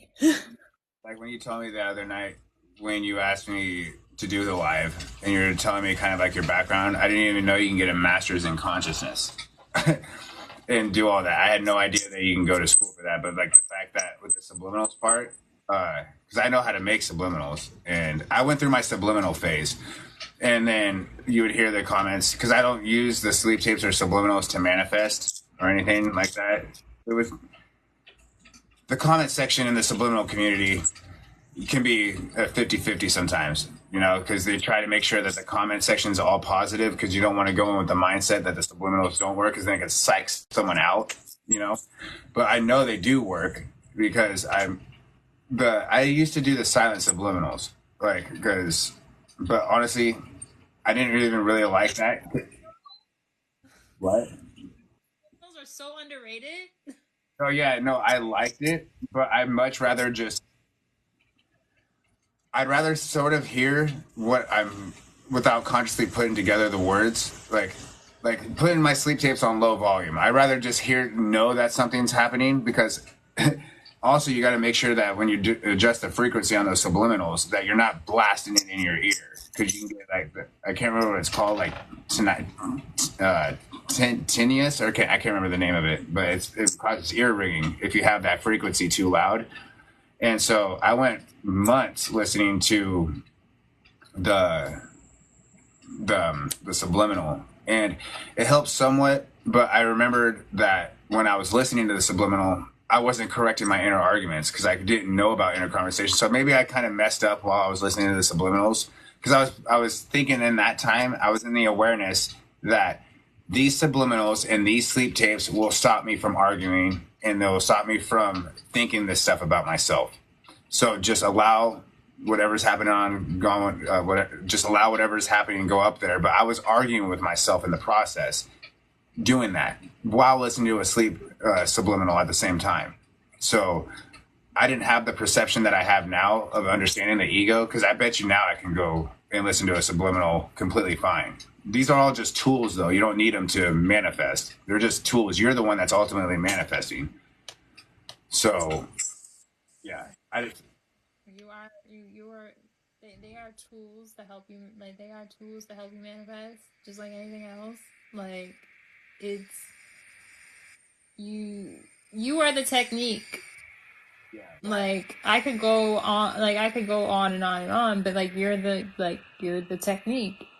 Like yes, I want to know like okay, why is this working? But that's because just like I'm a nerd and I nerd out over this stuff and I can't help it. yeah, Okay, we have all established that I am my nerd. Like I'm a nerd. I love learning. I can. I'm very passionate about this, but at the same time, it's like you gotta at some point in time you gotta take the training wheels off and you gotta be pushed down that damn mountain like I was when I was 5. My stepdad literally pushed me down the damn, like he literally pushed me down the big there was this big hill in New Jersey and he literally pushed and was like, learn how to ride. That was it. Left me on, he even left me on, he was harsh. He left me on the monkey bars by myself, walked away, left me on there and was like, there you go, learn how to do it. I had to learn how to do it. So that's what some of y'all need to do. Some of y'all literally need to be left on the monkey bars to fend for yourself to learn how to do it. You don't need me, you don't need Danny, you don't need you don't need any of us. Not it's like even he even threw me in the deep end to learn how to swim. Like if I'm learning how to swim and learning like being put into these situations that is stressing me out, that's me learning like hey I can do this. Even too much nervous system regulation is not good. Like you gotta know how to, you can't just be cool, calm, and collected all the time. No, you need to learn how to deal with stress. yeah. Like there's been so many days because when I was doing the mental diet stuff, there were so many days where I was so exhausted from flipping thoughts and thinking that I was doing it a certain way. I was only going off what I was getting taught, like from the manifestation community, but I I don't know if you when you were going through like your beginnings. How long have you been doing this for? Since 2020. Since So September. in the first beginning till now, did you have moments where you were alone, felt alone Yeah. on your journey? Yeah. Yeah, that was me. But I realized I was being a hermit on not intentionally, but like I just realized the type of stuff I was learning. A lot of people like my assumption would be like a lot of people don't resonate with this stuff because they don't realize what they just think like it's that woo woo, blah blah blah blah blah. Like casting spells, like manifestation. Once they hear manifestation, they'll think it's just like casting spells and shit. I mean, your words could be considered that, but I felt alone on this journey, and I still went through all the stuff. Like the alone part was like the most daunting part. Actually, I didn't feel alone because people kept saying you're never separated in consciousness. And just that's why the videos were reassuring to me because it made me feel like, okay, there's people still here. That's why I always resorted to videos. So I didn't feel alone so much. It was just because not a lot of people to talk to about this. But then once I'm still evolving. But when I got to this point, I set the intention that I'm only talking to people that are awake. The next woman I date is going to be awake with me. I'm not like, and you can set an intention, like if you meet someone and they're asleep, but they're willing to learn, that's different. But like my intention was like, I can't hide what I know anymore. And I felt like I was hiding myself, because I was afraid of the opinions of my family and friends and all that stuff. And so what I came to realize is like they will wean themselves out. It was like it's just like when I became sober. I don't hang out with my drunk friends no more. I only got like one friend that still drinks and stuff, but I don't even get triggered by that. It's the same thing here. But I'm stepping into a new state of consciousness. People are going to start coming in. That's why I'm not like forcing like an SP or anything like that, because now I'm in a whole ass different state. And when I was doing the SP stuff, I realized that I was manifesting from an old state of consciousness that I no longer identify as. And it was cool when I got it, but I still didn't resonate with it at all because I still wanted to evolve and more and proceed forward more. And so I just realized I was just manifesting from an old state. I felt like after a while, my ego was the one that was wanting to achieve that. And I still love her. She's still cool and all that, but like, I'm good on all that. Like, I'd rather just teach people about the ego and the awareness aspect so they can come to their own decision that they hold literally all the power, but just don't identify with that ego aspect. But I didn't know where I was going with that. That that's the beauty of it. Like we think we forget that okay, just because you stumbled upon manifesting or law of assumption at that moment in time and you were manifesting this thing, just because you started off this way doesn't mean that it's not okay to let that desire go. I Yeah, think it's you can hard manifest. to let it go. Yeah, you can manifest the desire at any time. It's not the consciousness. Once you meet someone, boom, they're in your, like you're in my consciousness now. Before I made the TikTok, I didn't even know who you were, but now you came into my reality, and now you're in my consciousness. You know, so it's not they're never separate from you. You won't forget about them. You know, you could take a break. You can manifest your SPI anytime. And now I understand like when they're talking about like doing the self concept stuff or whatever, but I think it's just more of like you're just deciding who you want to be and declaring it and choosing. Like I just look at it as like you're declaring this is this is who the fuck you are. Like I get pumped up just telling you guys to declare your shit because it pumps me up because it makes me want to declare my shit. So yeah, it's just like because before I was like I'm so confident. I'm so amazing. No, I'm fucking amazing. Okay. I'm not fucking, I don't care. I'm that person now. You know, like I don't have time to play around anymore. Like I'm this person now. I'm not placing my awareness on the old shit anymore. And if it does, I don't take it serious. And now I understand that conviction that people were talking about because you got to get sick and tired of your own shit after a certain point. And part of it too is like once you just really grasp it, you'll feel silly for even like how you used to feel. Like, man, that was silly of me to fucking think that way. But obviously, you're in an old state of consciousness, so you can't like really beat yourself up because you didn't know any better and you thought you were right back then, you know. And that's where that grace comes in. Like you're gonna have to give yourself some grace, forgive yourself, forgive others in your reality. Forgiveness is a huge thing when it comes to the ego. The ego just wants to judge and everything, but once you start forgiving, the ego's like, what are you doing? We're supposed to criticize and be victims. Remember, we're supposed to be victims. No. You have to radically accept. Man, I keep forgetting that I can comment on these, I can message these people too. Someone said, and I quote, say hi to my future husband. Who said that? You, Oh, I can't. I didn't even realize I can. that was funny. Oh, joyful spirit. Yeah, yeah. What was I gonna say? Because that comment kind of took me out. Now I forgot what I was gonna say. Damn it. Um, Yeah, a message on Instagram. yeah, accidentally, she wrote it to me. She wrote it to me, thinking that she wrote it to you. Oh, I thought she was just saying that to break the ice. Because I shared your story. I shared your story, and so she commented, thinking that she. Yeah, I was like, oh damn. Like, well, hello. No. So I think that we forget that a big I'm gonna turn off my heater real quick.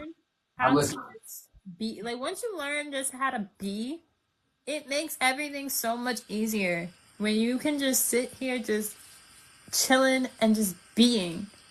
And I know that when I was trying to manifest my original SP, I was so hell bent on wanting him back.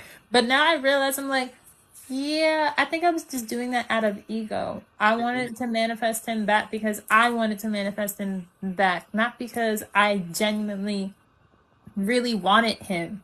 Now I have the notion, like now with my new SP, I feel so like I know that man is my husband. Like even if the 3D is showing me the opposite, I'm like, no, no, no, no, no, no, no. I know he's my husband. Like I feel so connected to him, and I've never met him, and he lives in a completely other state, like another state. I feel so connected to him that I'm like, yeah, I know. Like it's like our souls know each like knew each other before we even like met. Whereas with my ex SP, that was from such a ego place that I couldn't see at the time that it was actually doing me more harm than good. And After a certain point, yeah, because my that was what was doing it to me, and I was just it was literally the clickbait titles and the success stories, and then people was like, "Don't give up, don't give up." I was like, "All right, I won't give up. I'll keep affirming. I'll keep doing it." And then like 2 days later, you might feel good for like a couple hours, and then boom, you're spiraling again. And and I've been down that. Like, I got I got fucking tired of it. and hearing that perspective from a guy, like hearing that from a guy, it holds so much more weight. Like hearing that from a guy perspective, it feels like it holds so much more weight than just hearing it from a woman saying it, Yeah, because it's 'cause like you guys I did. don't know what it is. Yeah, I did the same exact stuff you guys all did. Like, I learned all this stuff. Like, women were telling me not to give up on my SP. Then you got occasional guys saying, "Man, that Kyle August dude, he really loves talking about SP." And he's like, "Your SP is gonna manifest in 24." Like, I love saying the 24 seconds thing. Like 24 seconds, and they're already outside your window with a radio now, and shit like that. And I'm like, bro, calm down. Like the clickbait titles, like that drives me nuts. Like I really just want to make sure and teach people like you don't have to be like thinking that you have to put in so much conscious effort. Like you've already done enough. Like at some point you're gonna just have to go live your life and trust and like and plus I just got fed up with it. I got exhausted from the whole process. I feel more free than I ever have ever. Now I understand like the being part. Like who are you being and where is your awareness placed? That's why when I first started this, I titled my channel like it's called State of Awareness. Is like law of being and the I am awareness. I never knew the awareness was the I am. I had no idea. When I started learning more about it, I was like, oh my God, that blew my mind. That blew my mind. Didn't know. I was like, where the hell is the I am at? Where is it in here? Like, like, am I supposed to cultivate this meditation practice to where I'm like ascending off my damn bed? No, it's your awareness. It's like, that's you, your awareness, what you're observing and all of it. And it just clicked. But yeah, because I was already learning about the ego before that. But just those two concepts right then and there, just now I don't even watch the Law of Assumption community. Like I can't watch certain videos. Yeah, I don't need it. It's not necessary anymore for me. Like I definitely agree. Like, and when you get past a certain point, like when you get to a certain point, you're like, yeah, like you do take off the training wheels. You do get to that point. You do get to that point of awareness where you're just like, okay, yeah, I'm just gonna be like, I'm just gonna chill. Like I'm just chilling. Like you can just you let things just be. You don't try to change it. You just sit with it. You just let it let it through, let it go, let it be. Let it through, let it go, let it be. Literally. Like that it doesn't get when you get into it, yes, it seems overcomplicated, but it's not overcomplicated. It's really just that simple. Like yeah, it's my old. I'm gonna tell you a story real quick. I joined this. So I was part of this Facebook group. Like it's called Robotic Saturation Facebook group. And it was cool, because I was learning about saturating my mind, but they were talking about saturating the subconscious or whatever. But I came across this person. No, he messaged me, and I ignored his message for like 20 days because I started getting an influx of people messaging me from that Facebook group when I dropped something. I commented something talking about, because I was very active in that group. People were just messaging me, and I brought up the ego part to someone. So I opened his message. We have a back and forth. He invites me to his Discord, and I didn't even know Discord had a manifestation server like that. Besides, like probably one place. I jump on and realized that that whole server was complaining. Like they were in like kind of like a victim mindset. Kind of, they understood manifesting, and there was two coaches in there that I met because he wanted me to be a mentor in the group. Yeah. And they were all about robotic affirming for 15 minutes a day. And in my state of consciousness, then it made sense because I thought you had to saturate your mind, you know? So it made sense to me, but I still knew a lot about the ego. And there was at one point that he was talking about, because you're going to eventually naturally let go of your desire or not be so attached to it after a while. And he just would not accept that. He's like, nope, I can't risk it. I'm going to, because he was the type of person that's like, had to affirm robotic affirmations work for me. Robotic affirmations always work for me. He was like doing that over and over, affirming that. There was a lot going on in this group. So one day the dude pissed me off so bad. He was like, he thought I was manifesting him out of the group, but because he's out of nowhere, he's like, okay, I'm going to leave the group and start working on my self-concept. And then the other coach screenshotted it because he's like, I think Danny's manifesting me out of this group because nowhere have I ever thought about working on my self-concept, because he wanted to get his desire first and then work on his self-concept.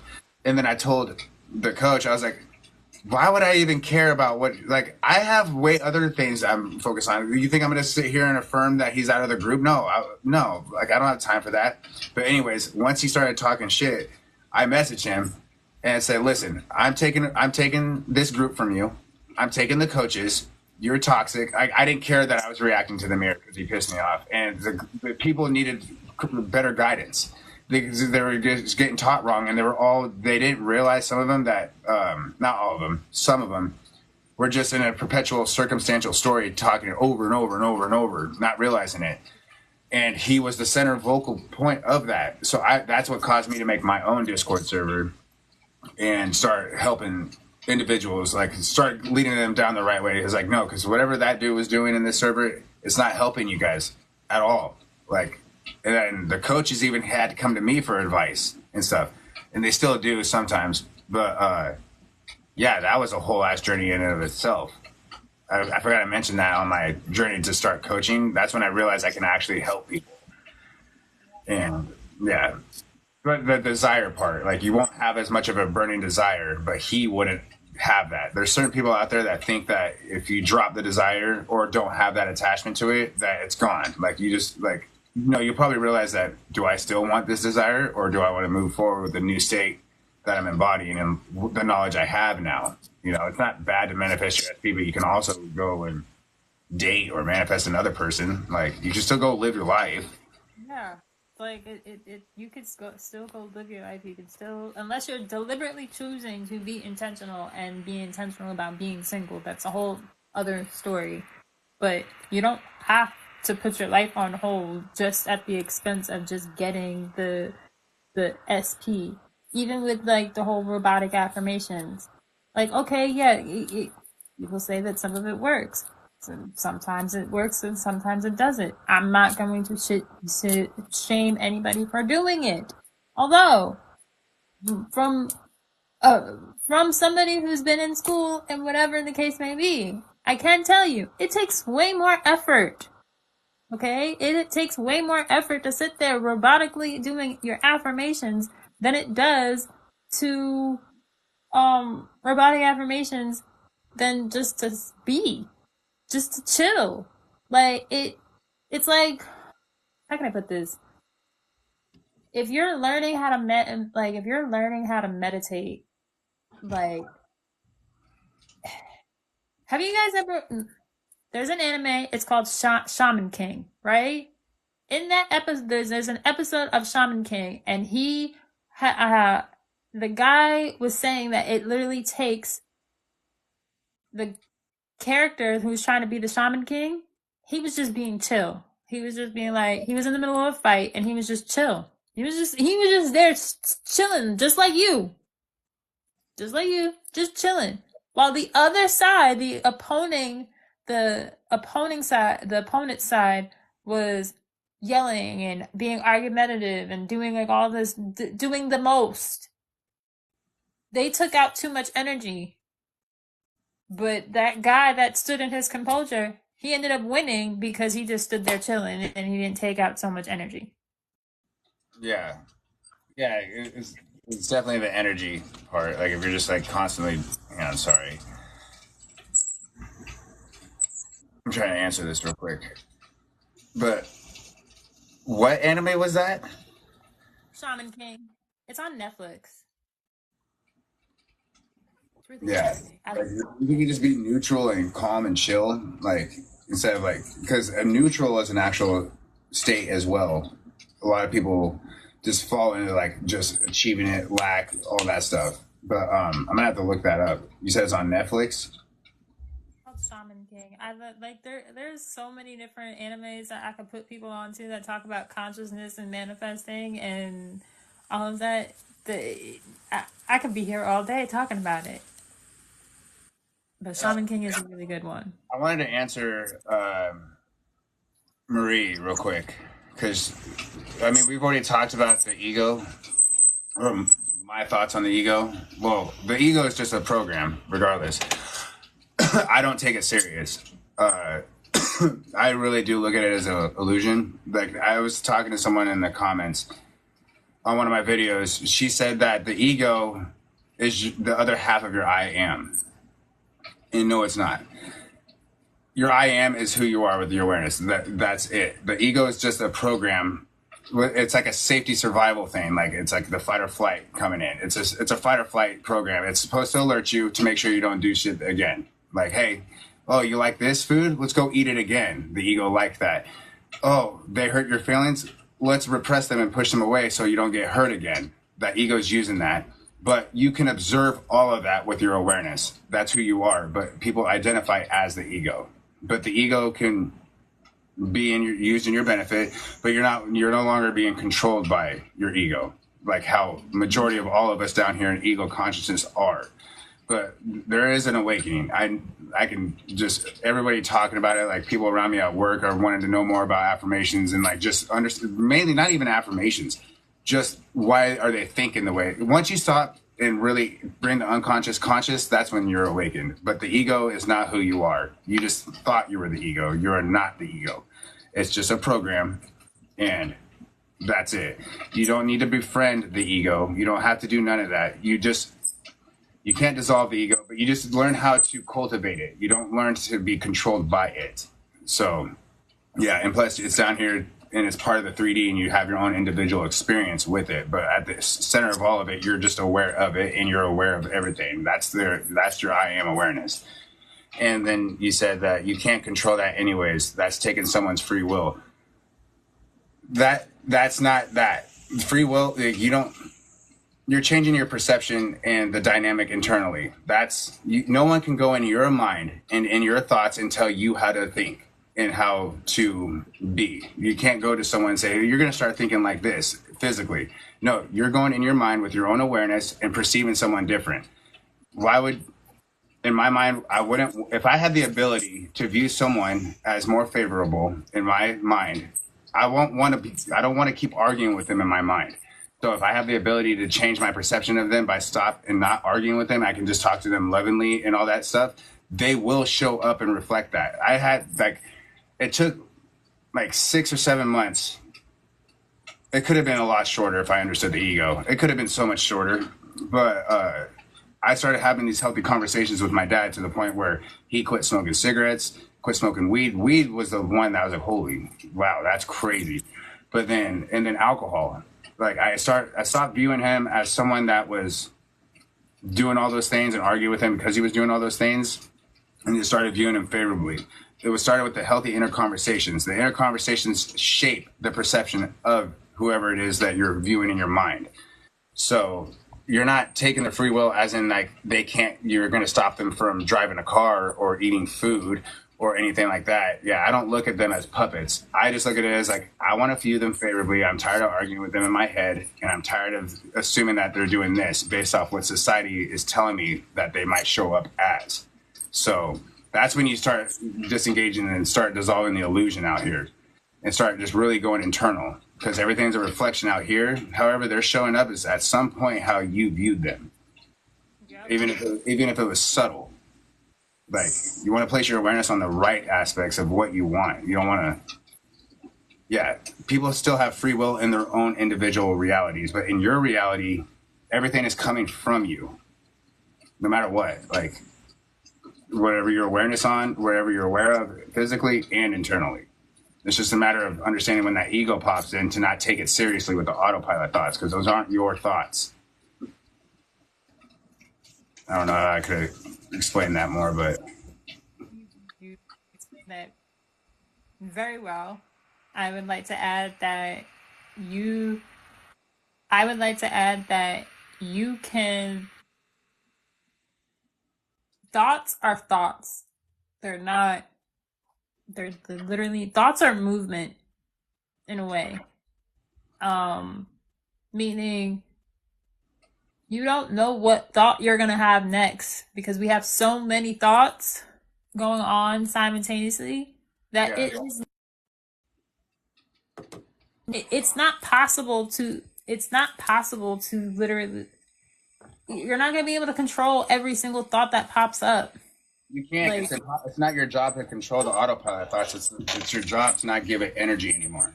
It's your job not to take it seriously, because you've ran on autopilot thoughts with your awareness of it and started claiming it as yours. They're not yours anymore. That's the fundamental difference here, is that your autopilot thoughts are not yours. That's how you dissolve it. Like, once you stop giving the energy, like I made that video earlier or yesterday talking about when you were 12 years old, when you're in high school, when you're out throughout all your age times, whenever, how old you were, you don't have the same thoughts as you did before. At some point, you ended up just not giving it so much energy, and it dissolved away, and you grew up and started thinking differently. You started telling yourself new things. You started perceiving differently, you know? So now you're just consciously stepping in now, instead of it taking forever. You're consciously now stepping in and just observing it right now. You're not allowing life to happen to where, like, you're just having all these nights of beating yourself up or reacting over and over until you just don't care anymore, you know, and then it's just a constant reaction game. So now you're actually stepping in and realizing that you're being the observer of those thoughts, not the reactor to the thoughts. And some can be pretty difficult, I'm not going to lie. So just the more you do this every single day, your awareness will catch those autopilot thoughts. I'm telling you, like, it will catch you like, oh, ego. But you're gonna have to step in and do some work on it. You don't have to flip the thought. You're going in with the perception now, instead of thinking that, oh, I'm flipping this thought. You're going in with the perception now, like, oh, I don't gotta take this seriously. Let me declare. I'm not taking it seriously. I'll declare I'm not taking it seriously. Instead of being like, oh my God, a thought. Let me argue with it and go into battle with it. You're just ignoring it and still having a conversation with yourself while ignoring this other chatter back here because it's irrelevant. That's how I observe. That's literally. Yeah. So I guess these are like the same. These are like the same questions. They're asking for examples of having inner conversations with other people and like not fighting. This is probably gonna have to be like the last question because I'm getting hungry. Me too. And my phone is going to die. So yeah, an example of inner conversations with other people. What do you mean, like, not fighting though? Are you talking about like fighting yourself or fighting the person in your reality? Because you're gonna have to stop engaging in the fight itself. If you're talking about internal, I think I just answered that actually, without fighting yourself. Yeah. By observing it, like treating it as chatter in the background while having a conversation with yourself. So, hang on. Can you give an example of having the inner conversations with other people? What I ended up telling people, because I was talking to this woman from Italy, and I asked her, I was like, how are you having? What is your conversations like? Are you arguing with him based off the circumstances that happen? Like, say if they didn't text you, like, oh well, he's just like he. Of course, he just doesn't want to like text me, or maybe he's just going out and doing something. Those are like still inner conversations because you're rationalizing in your head right then and there. Even if it's a conversation with yourself, you're still having a conversation in your mind, rationalizing with your ego about why you're a victim right then and there. But what I ended up doing, like seriously, I had to form a conversation, even if it was general, even if it was an affirmation saying, man, I'm so proud. I'm so proud of you, Dad. Blah, blah, blah, blah. Oh, I'm so glad my boss is being hella cool today. Or I'll just start assuming that, oh man, they're just going to, it would be more like decrees and like, I'll be just saying affirmations a little bit. But the inner conversations, I would actually just sit there, look at the inner arguments that I was having, like, oh no, my dad's gonna end up having to move back and blah blah blah blah blah blah all this stuff. And I stopped that right then and there because I want him to be on his own and doing his own thing. And I was like, man, I'm so glad that you got your life together, Dad. Like I would picture him in my mind, or I would just be speaking it out loud. I don't need to sit here and have a full on meditation session. I just stop it right then and there, like because I'm automatically having the thought right there. So why can't I just consciously and say that thought then there too? I don't need to meditate. I don't need to put in a theta wave beat and talk to my subconscious. My subconscious is always running, and I'm aware of it. I'm aware of it now, but it's not like this. It's always recording. Like there's not like this thing that's blocking it. You know, it only goes off what you believe to be true. But now we're breaking down the ego illusion and starting to declare, and your awareness is above the subconscious. Like your subconscious is great. That's great. I'm glad we have one. But your awareness supersedes the ego. Like the subconscious produces whatever you're aware of and whatever you're perceiving out here, but you're not taking the ego seriously, and you're just having loving, healthy inner conversations. You're gonna have to sit there with yourself and look at the inner conversations you're having with the people. Like I can only give you so much of an example, but trace back the inner arguments you are having with these people and see how is it working in your benefit or is it not working in your benefit, and then just flip that conversation but in your favor. And it doesn't. I might be able to give an example. So a real time example at that. So I haven't heard from my SP all day, and I could easily, I could, old version of me could have easily been like, yeah, he don't like me like that. He's ignoring me and get triggered and get upset and revert to like thinking all negatively or whatever. But what good is that going to do me? So instead of me sitting here being like, okay, well, he's ignoring me. I haven't heard from him. He leaves me on red. No, he's probably just busy at work. He's probably busy at work. He'll message me back when he can. I was at work earlier. I'm here on live. I'm here on live. I literally streamed. I've literally been on live for the past, over 2 hours on stream while he's streaming. Not a big deal. Like, Yeah. we literally started streaming at the same exact time. Not a big deal. I'm not sitting here, like, overthinking what he's doing and just because I didn't hear from him. Like, I have my own things to do, too. I got a life, too. Yeah. I think that, like, women in particular, like, some women in particular, I get it. You want your SP, but, like, learn how to deal and be without your SP. And I can almost guarantee it, your SPs are telling you exactly what it is your SPs are showing you and telling you what exactly it is that you need to work on. And if you were more aware, that awareness, you would know exactly what to work on in this moment outside of just listening to me and Danny. You would know what to work on and nip it in the butt. Where, like, another example, I know what I need to work on. My SP literally told me, Miss Independent. That's how I know. That Neo song. That has to be me. I'm not changing it for him, no, but that's me. I gotta embody that Miss Independent. And that means that I can't be focused on him. I can't do that. Once you get to the not in yeah, the that mantra. I'm gonna go back to that mantra that I say almost every other week. Nothing and no one is more important than who? You. Period. Yeah, I say the same thing. Like I was like, no matter what, it all has.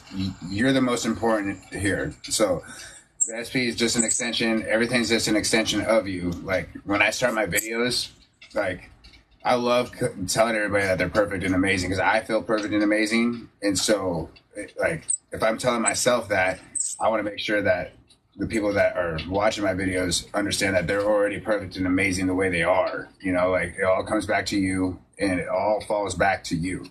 Like, I don't like saying there is no out here. There is nothing out here. Like, what does that even mean? Okay, yeah, that means like stop reacting to things out here and go more internal. Of course, there's stuff out here. Like there's a table and like a bed right here. There's stuff out here, but it's more about like stop reacting to out here and trust in your internal world more. Like the 3D is cool.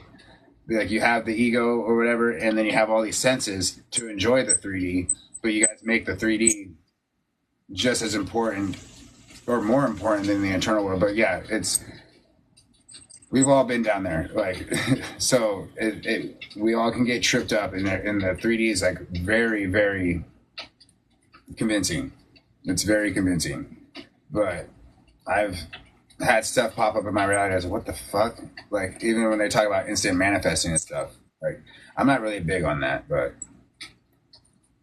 yeah. I'd rather just go with the flow. I'd rather just go with the flow. What I get, I get. Not like get like something negative, but like you. It's also that meaning. Like okay, yeah. I'm just gonna assign a good meaning, but what does meaning actually look like? Enfoldment, unfoldment. Like what does it look like? What does the meaning look like? What is meaning? What at the end of the day, when we're not here, like, because I like to laugh at the MTA workers that are in New York.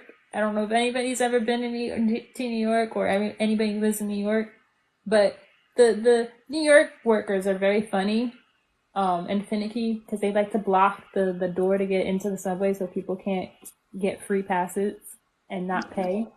And I laugh at it because I'm like, y'all do realize that people are just going to find a way to get in here anyway. Y'all do realize that this is temporary. Y'all do realize that this is not permanent. Like that it's just a title. Like it doesn't mean anything. When you leave this earth, it doesn't mean anything. Like what, like when you get out of that mentality, when you get to that mentality, like, oh, it doesn't mean anything. Because when I leave here, it doesn't mean anything. Yeah. And it helps you to just detach. Everyone's homework is to go look up the Heart Sutra. That is a quick and surefire way for you to detach. Look up the Heart Sutra, look up what it means, and because it's in Sanskrit. When you translate that, it talks about no eyes, no suffering, no this, no that. Like it gets to you get to the real nitty gritty of what consciousness is.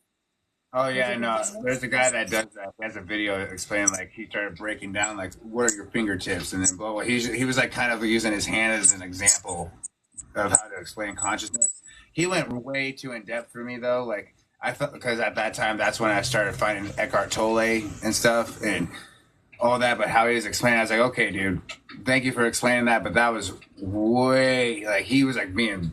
I don't even know the word I want to use, but like he was very in depth with explaining how to peel down consciousness at its core by using his hand. I can't remember the dude's name. I wonder if it would probably make more sense to me now since I'm in that was like 6 months ago when I saw that video. So I'll probably have a different state of consciousness viewing that now. But yeah, you said the heart, what? the Heart Sutra? I was listening to that Oh, for that's like so nice. 21 days. That Heart Sutra because there's a song version and I'd start my morning with that and I end my night with that for 21 days and it really helps with that. And I paired that with Ho'oponopono, which goes back to that forgiveness aspect that you were talking about. A lot of us don't. have our some of us don't have our manifestations because you don't want to forgive. Yeah, the ego doesn't want to forgive. The Like ego is traumatized. The ego is traumatized, but who are you? I love when Pete Sapper said that because that is true. Like how he said, he's like the ego is traumatized. You don't want to be involved with the traumatization of the ego. You aren't traumatized. The ego is traumatized. That's when you start like separating yourself from the illusion of it, and you realize that the awareness comes in, feels that emotion or feels that whatever going on, because awareness is still neutral. You know, even the ego is neutral until you start identifying and going down the rabbit hole with your emotions. But yeah, like the ego is traumatized. You are not traumatized. yeah. Then that's funny you brought up the hope, the hope hono. I I turned, love I the turned that whole. into a subliminal. I turned that into a subliminal at one point because I was in that phase of forgiving myself. But yeah, so Our sutra, Ho'oponopono, and metta meditation. Those are like my three like favorite things to do outside of subliminals and affirmations. Like those are like my three favorite because metta is like your may you be well, may you be healthy, may you be this. Like it's giving you that place to just give and receive love. Like it feels good like when you say it. It's like may you be this, may you be this, may I be this, may like you're giving and receive. It's that give and receiving, that give and take energy.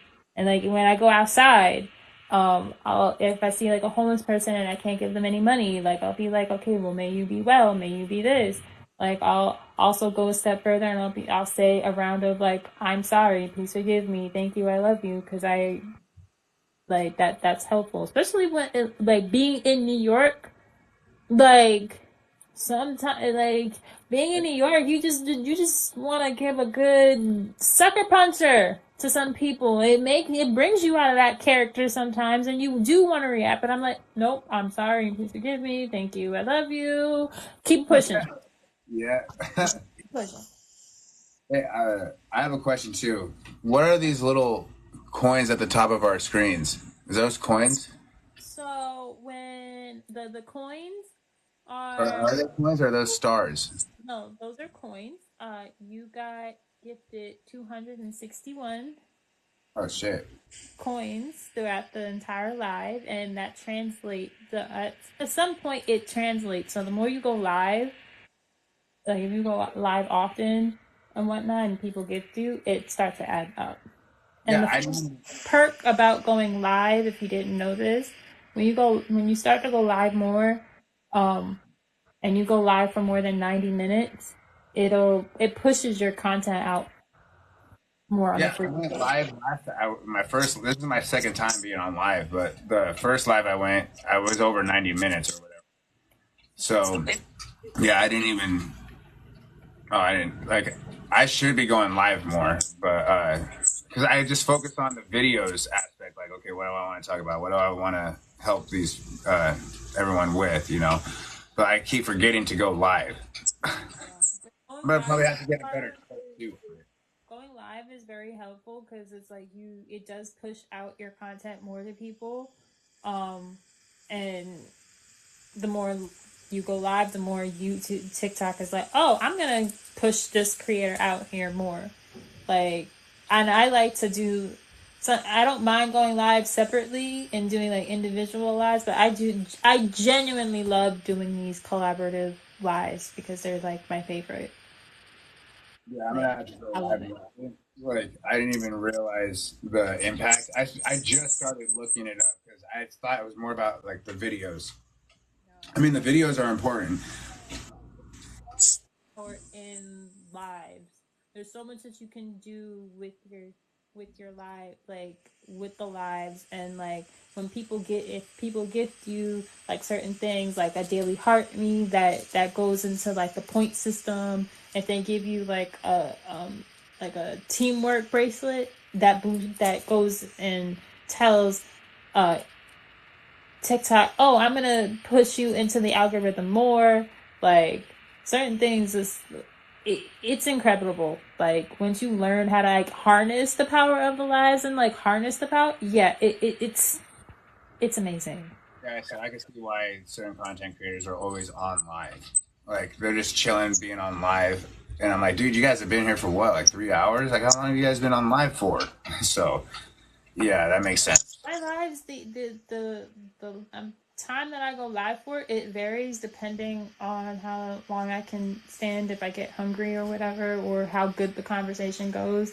Like with this was obviously a very good conversation. So it's one of those that I feel like once I upload this on YouTube, like I think it's gonna do really, really well on YouTube.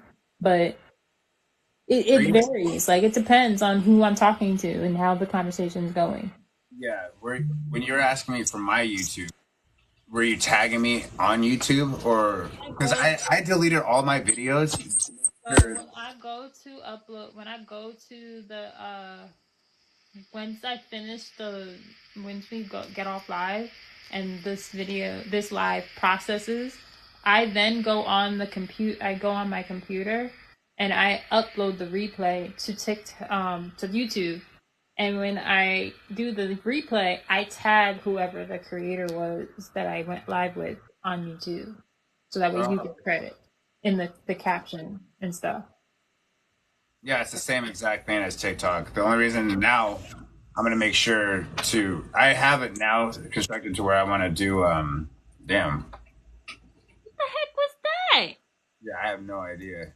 Did I you still, hold on. What was that? A forever what? I just saw my screen like blown up.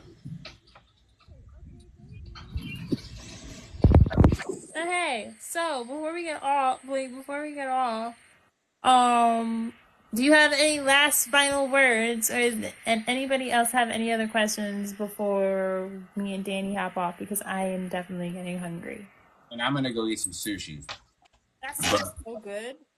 no, I'm about to go absolutely demolish some sushi. They close at 9:30. But Hey, no, yeah. what I wanted to say was like, no matter what, you're not the ego. You're not the ego. You're awareness. You're perfect. You're amazing. You're all of it. Remember that, okay? You are perfect and amazing, and I love all of you. Okay.